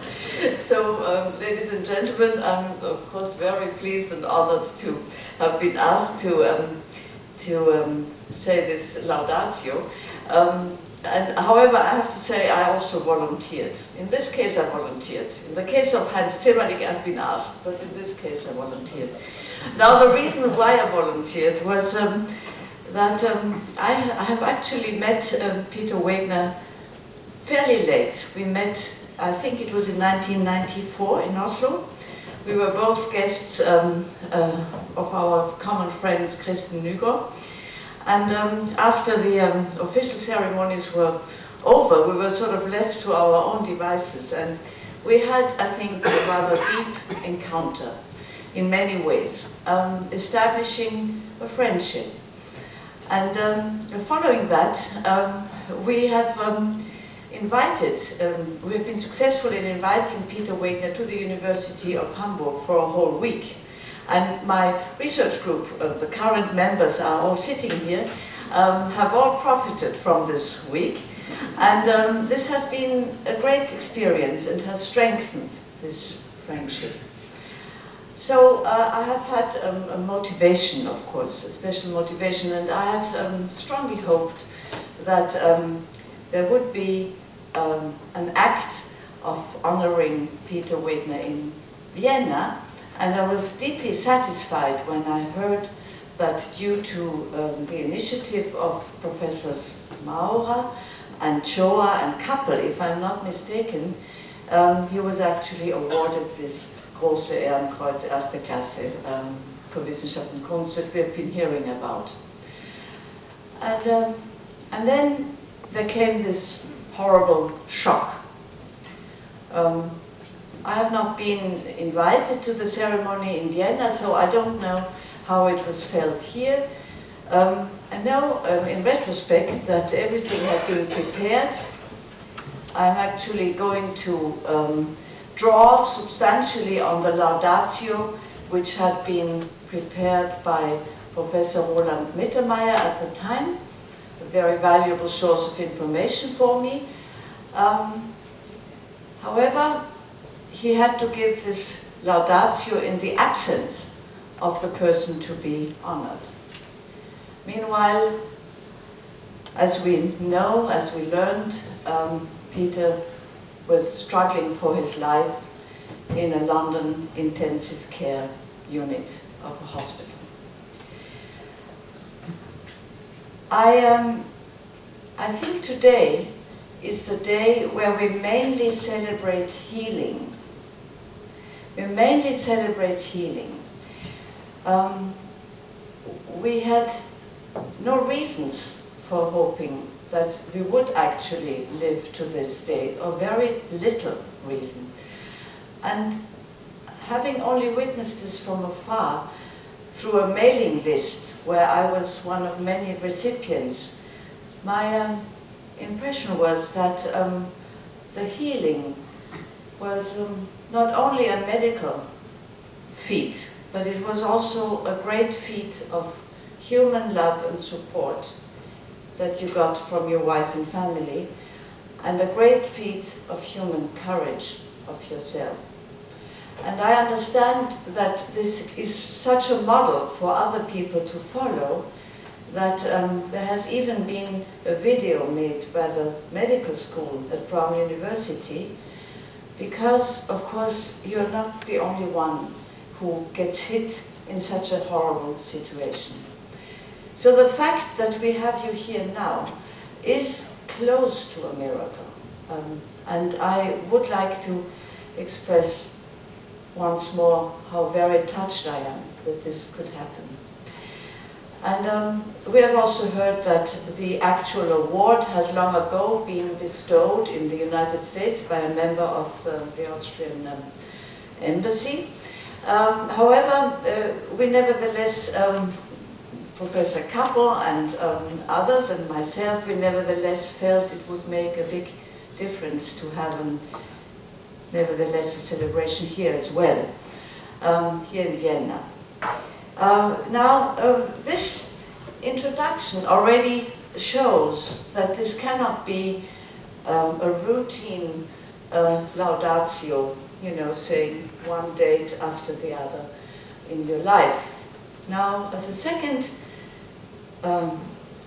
reason why this cannot be so is that we all know that Peter Wegner is a native Austrian born in 1932, and his official biography tends to start with a dry statement, emigration to England in 1939. Now I will look at the background of this short sentence later. For now, I will invite you to follow the little boy who has left behind turmoil and danger in Vienna to find a safe haven in England. This is where he spends his young years at a boarding school and becomes a very British-oriented person. We have seen this even in his preferences in philosophy, a very British-oriented person. Now for us, what is in the center of our attention is his academic path, leading him to the great achievements in computer science that he justly deserves to be honored for, and that has provided so much inspiration to so many people. My memory is usually rather good, but considering the many stations of Peter Wegner's early scientific life, I have given up. I have not even tried to keep this in my memory.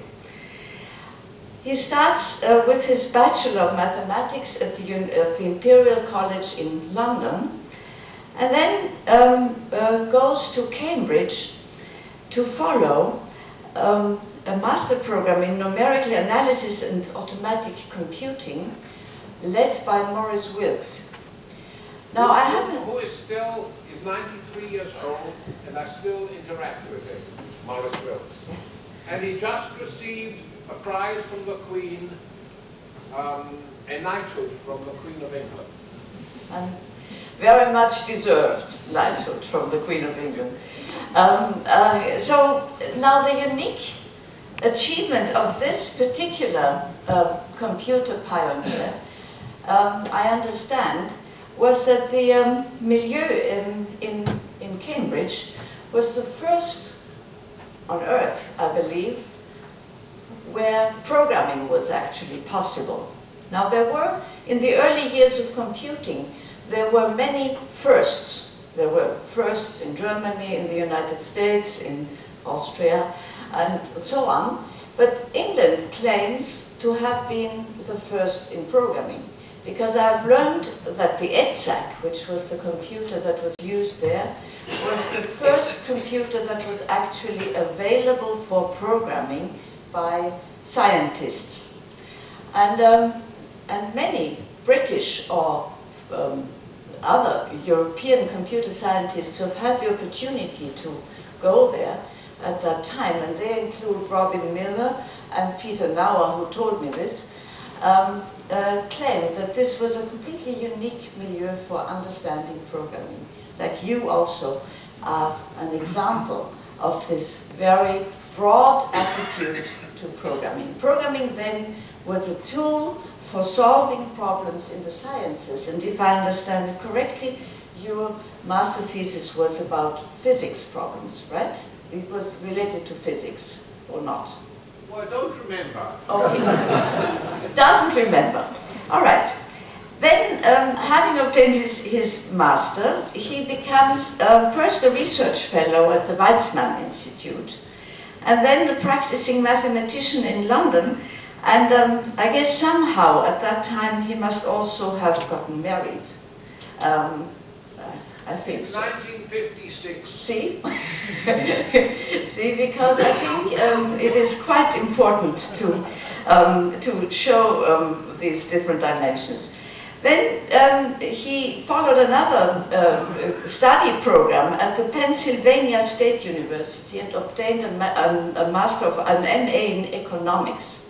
And he was working with a very famous Professor Danzig on optimization problems. On linear programming. That's right. I've actually, Danzig was my boss for a short while in Stanford. Yeah. So that's another connection between us. He then became a member of the research group which invented time-sharing systems at MIT, and later an assistant director of Harvard Statistical Laboratory. All these are changes, 1 year, 2 years, and so on. A lot of changes. And then he went back to England from 1961 to 64 to become the senior research officer at London School of Economics. And his interest changed into statistics. Again, in 1964, he goes back to America, this time to stay, if I understand it correctly. First to Penn State again, then to Cornell, and after all this back and forth and wandering through the world, then comes the period of stability at Brown University. Is that correct? So considering that Peter Wegner strongly believes in interaction as a basic paradigm, I think he has lived this in his life early on. He has sought encounters with very many different research milieus. He has been interested in very many different fields of work, and he has then been able to draw on very many different fields of ideas. Now, I know that there are many people around here who are working on their PhD thesis, and they may be comforted to hear that someone like Peter Wegner only obtained his PhD at the age of 36, if I am correctly informed. So there is hope. However, perhaps not all of those who are working on their PhD will manage to turn their PhD thesis into a bestseller. This is what Peter Wegner achieved. Just before he became a professor, he published his dissertation as a book. And this dissertation initiated his standing in the field of programming languages. The title was Programming Languages, Information Structures, and Machine Organization. And I understand that this was the piece of work that actually laid the foundations for treating programming languages systematically in an encompassing way. Even the title is really very profound, because it starts with having programming languages, so you think of the expressive powers permitted by the language, then information structures. At that time, there was no idea of, or little concern with types yet. The idea is very much in terms of structures. So it is the potential of the language for modeling that is invoked here, and machine organization. This is how does the program contained in the programming language actually control the machine? What are the implications for implementation? And this is really the fields of tension, spanning the field of programming languages already then and to this day. At the time when this was written, several basic programming languages were already available, and they were very different from one another. They included, for example, Lisp and IGO60 and COBOL and Fortran and others, and ideas on programming methodology were just emerging and very hotly in the discussion. Now, from that time onwards, Peter Wegner had a continued interest in programming languages and object orientation. And we first he was, as has been said already several times, he was interested in semantics. And as part of his interest in semantics, he sought the cooperation with the Vienna group, as we have already been told. And indeed, the Vienna definition language was a landmark in semantics at the time. Is something wrong? Good. But we were saying that included in the book is a discussion of simula. And Liga came to love me because I already included it so early. That's right, yes. Excuse me, I had not mentioned that. So you see, I said yesterday to Peter, we will make an interactive laudatio. So this is emerging. He said, no, there can't be an interactive laudatio. I said, well, why not? So, this is your origin of the friendship with Christian Nüber. So, then I understand that you were very much involved with the emergence of what later became Ada, the language Ada. You were asked, you contributed to the request of proposal and later on to the evaluation of the programming language, which was originally called DOD1, but then became known as Ada.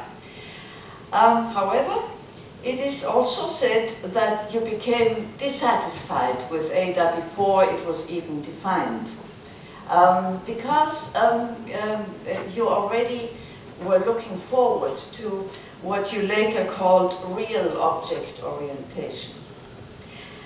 Now, I think to many of the people here, certainly the people in my environment, you have become a profound inspiration through your work in object orientation. And I am really not as competent as some of my colleagues to appreciate that, but I will do my best. I think part of what I learned from rereading your work is to appreciate the different roads to object orientation. And you were writing at one point a little condescendingly about the European road, which was just concerned with modeling and classification, but otherwise left programming as it was. This was my impression. This was a kind of similar road, having the class concept, but otherwise staying with IO 60. Now, a different road that we are all familiar with is the human-computer interaction road that was adopted in Xerox PARC, where objects were graphical icons that could be manipulated. And these two combined then led to Smalltalk, a real object-oriented language, as you would call it, with objects being in the center rather than classes. However, the view that you took was much more encompassing. The third road to object orientation, which is actually the one adopted by our colleague Roland Mittermeier, who wrote this laudatio that I'm drawing on, comes from the wish to reuse software. And this is a road which is, of course, very legitimate. It's a question of capital invested software development that you also pointed out. How can we achieve software reuse? But I think what I understand from you is that you eventually became most interested in objects as computational entities, as interacting computational entities. This is what I understood. And that I understand that this is where you saw the real potential of object orientation. So with this in mind, I think, as far as I understand it, Peter Wegner's great concern was how could programming languages be designed so as to exploit this potential of real object-oriented orientation, so as to allow these objects as computational units to flourish, and nevertheless be able to master these programs by clear concepts and to understand what these programs were going to do. And in the 1980s, the work of Peter Wegner involved so many huge and fundamental contributions that I don't want to even quote the titles. I'm just trying to convey the quality of his work. Amongst his works, there are some analyses of special issues, such as types in the concept, in the connection with object orientation, or inheritance as a general concept. And other analysis bringing out the whole dimensions of object-oriented language design in a comprehensive, in an understandable, and in a sense extremely innovative way. There's a tremendous richness to be found in these papers, and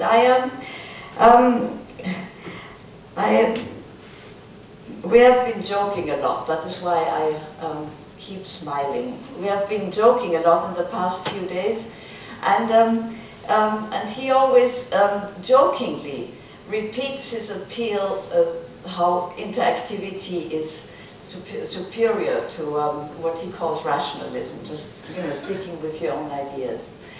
And empiricism, yeah. So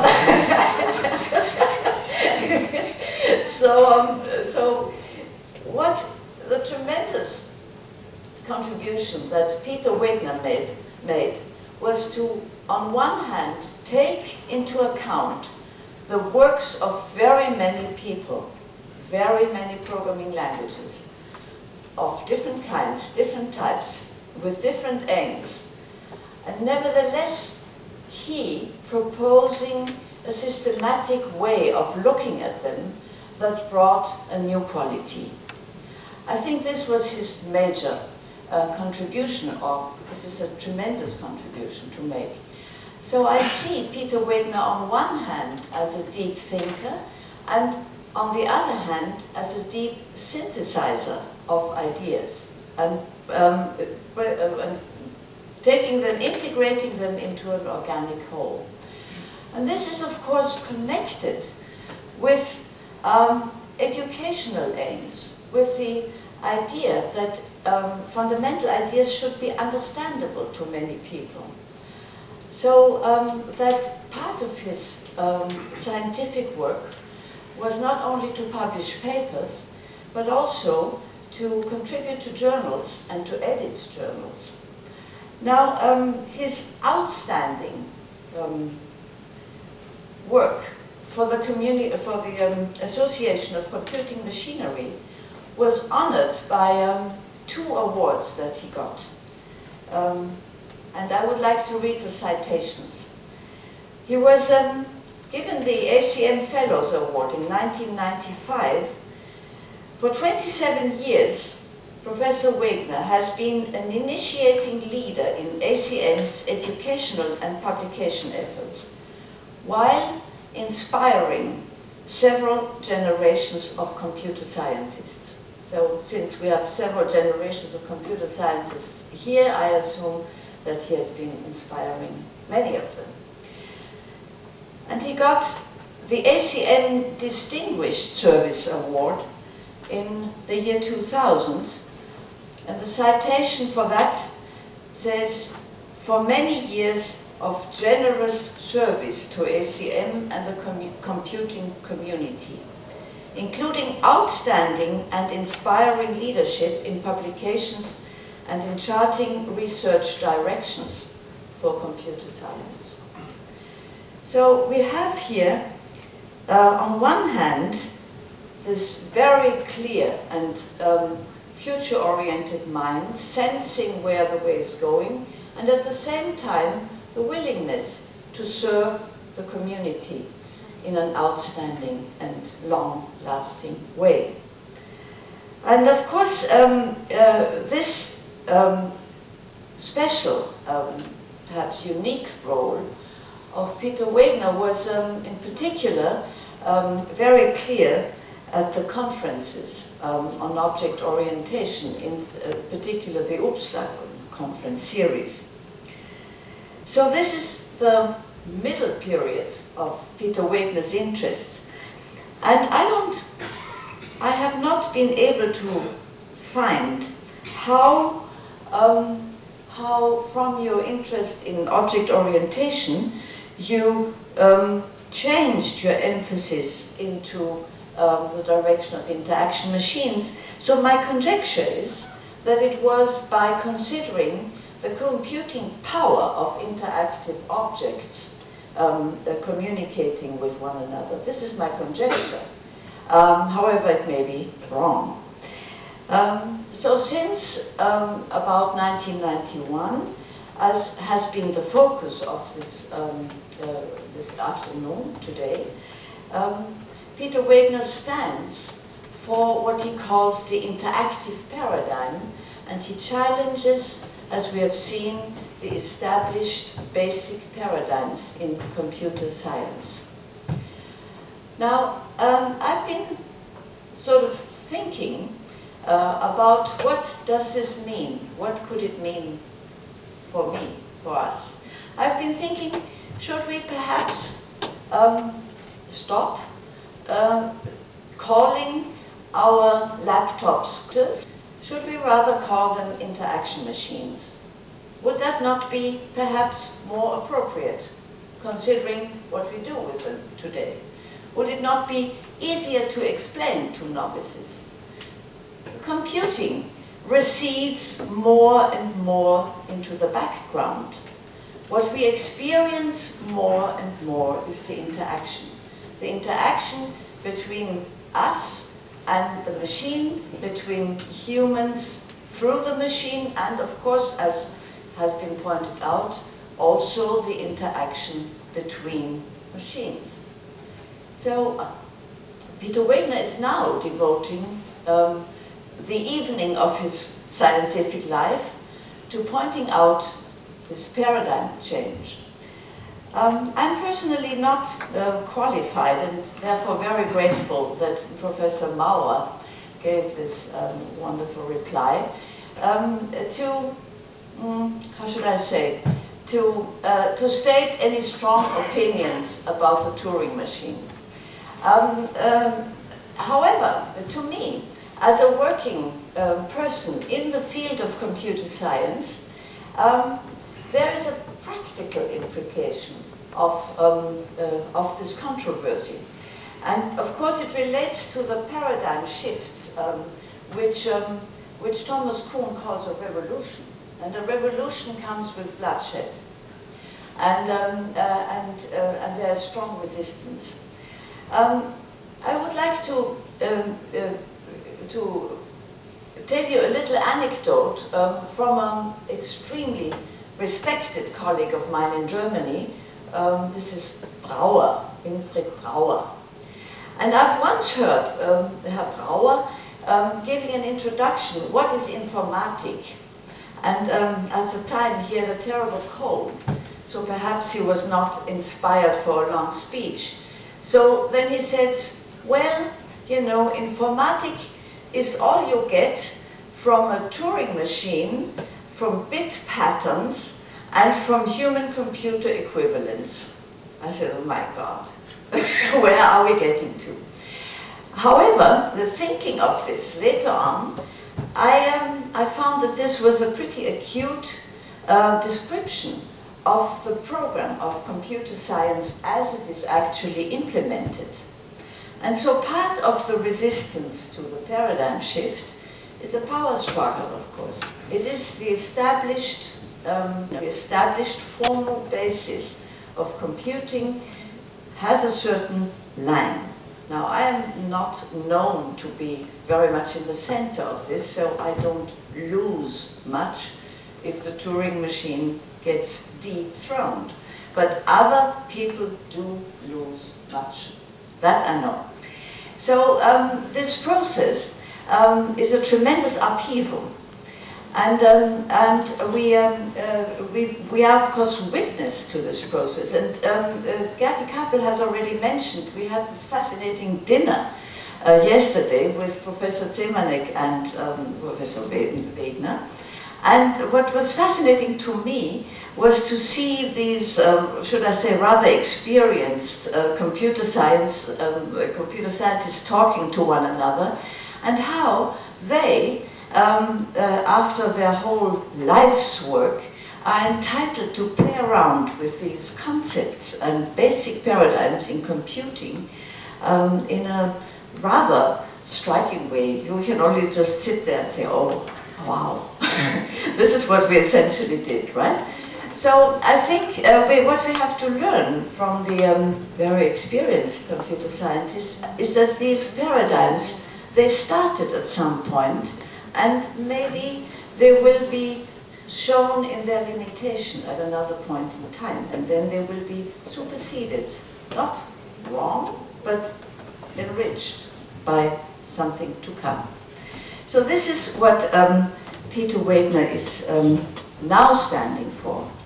I'm very pleased that the Dean of the department has already pointed out, I also feel is important, that throughout his life and in his work, but also in his dealing with the world, Peter Wegner has been a strong humanist and has sought mutual understanding between people, between different groups of people.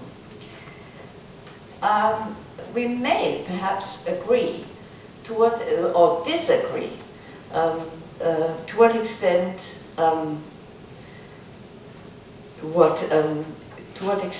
philosophical schools of thought are related to human concerns. We may disagree on that. However, I certainly strongly admire your concern that our ways of thinking are related to how we deal with human affairs and even with politics. And I certainly join you in your humanist ideas. Now this brings me back to why it is necessary and important to have this celebration in Vienna. Peter Wegner started school in the 2nd district of Vienna, living in the Praterstraße. And at that time, he started school in 1938. At that time, he was living with his grandmother. His father had died, and his mother had to flee to England right after the Anschluss, being in double danger because of her political views and being a Jew. The school where he had to go, because it was the school reserved to Jewish children, was burned down in the so-called Kristallnacht on November 9th, 1938. In April 1939, while he was 6 years old still, he was one of 300 Jewish children from Vienna who was taken to England in what was called a Kindertransport. A Kindertransport meant that the Jewish community, in cooperation with the Red Cross, had organized a train, a sealed train, that left Vienna and went all the way through Germany to Hook of Holland, and then they embarked for England, where families, and many of them non-Jewish families, had volunteered to give these children a home. In Peter Wegner's case, he was able to meet his mother there, but he had to leave behind his grandmother. and many other family members whom he never saw again. Now, the great human achievement that I want to bring out was Peter Wegner's willingness to come back to Austria already in 1970. He even came in 1949. Even in 1949.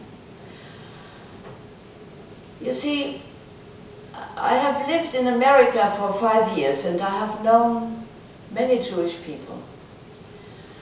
And amongst Jewish people, it is not at all obvious that they would go to Germany or Austria.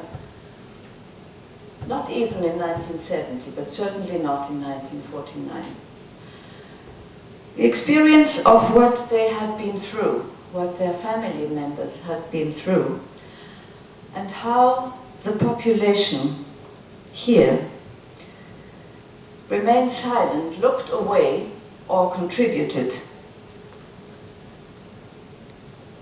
kept them from coming back.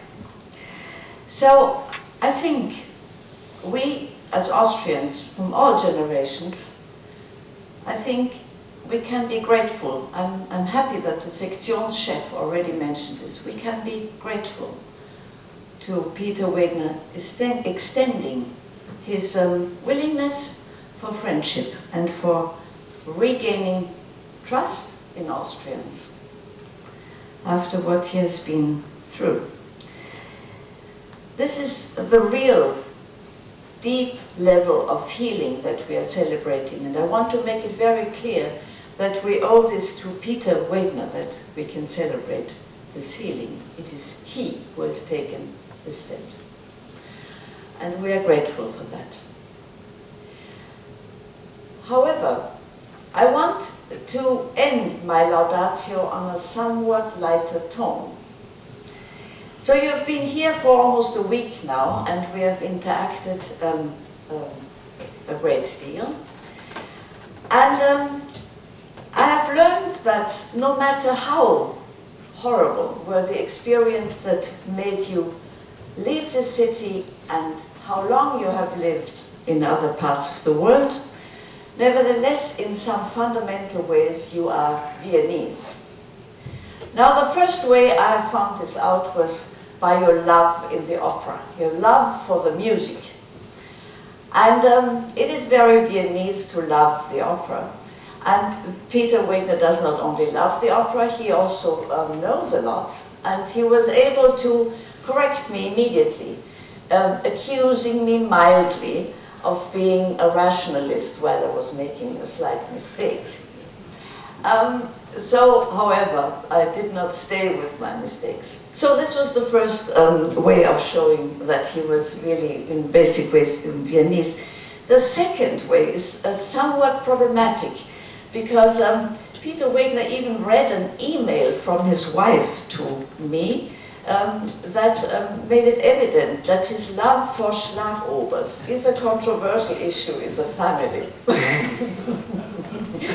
And of course, that again is very Viennese. I mean, sweet dishes are the pride of the city.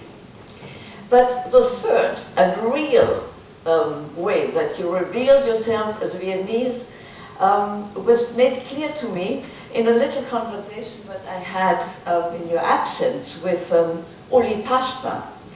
Now, Uli Pastner, who is of course very friendly with all the guests of WIT, didn't just say you were nice. I mean, anybody can be nice. But what she said is, mit dem kann man Schmäh führen. Now you see, only Viennese can do that, you know. And possibly the art of Schmäh führen extends into Lower Austria. I don't know about Styria, you know. I'm a Viennese. Are you a Viennese? Yeah, so you can do Schmäh. But for example, my colleagues from Germany, they can't do that at all. And my family actually complains that I have forgotten the art of Schmäh führen because I live in Germany, you see.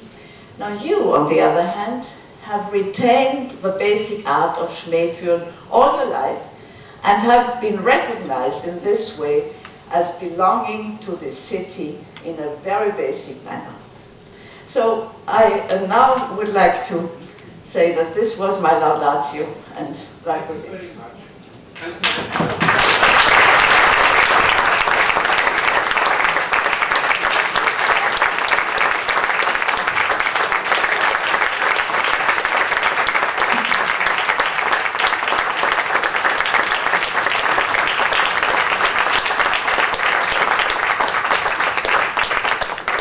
Let me thank Christiane for a wonderful laudatium and Uli for her comments. Thank you, Uli.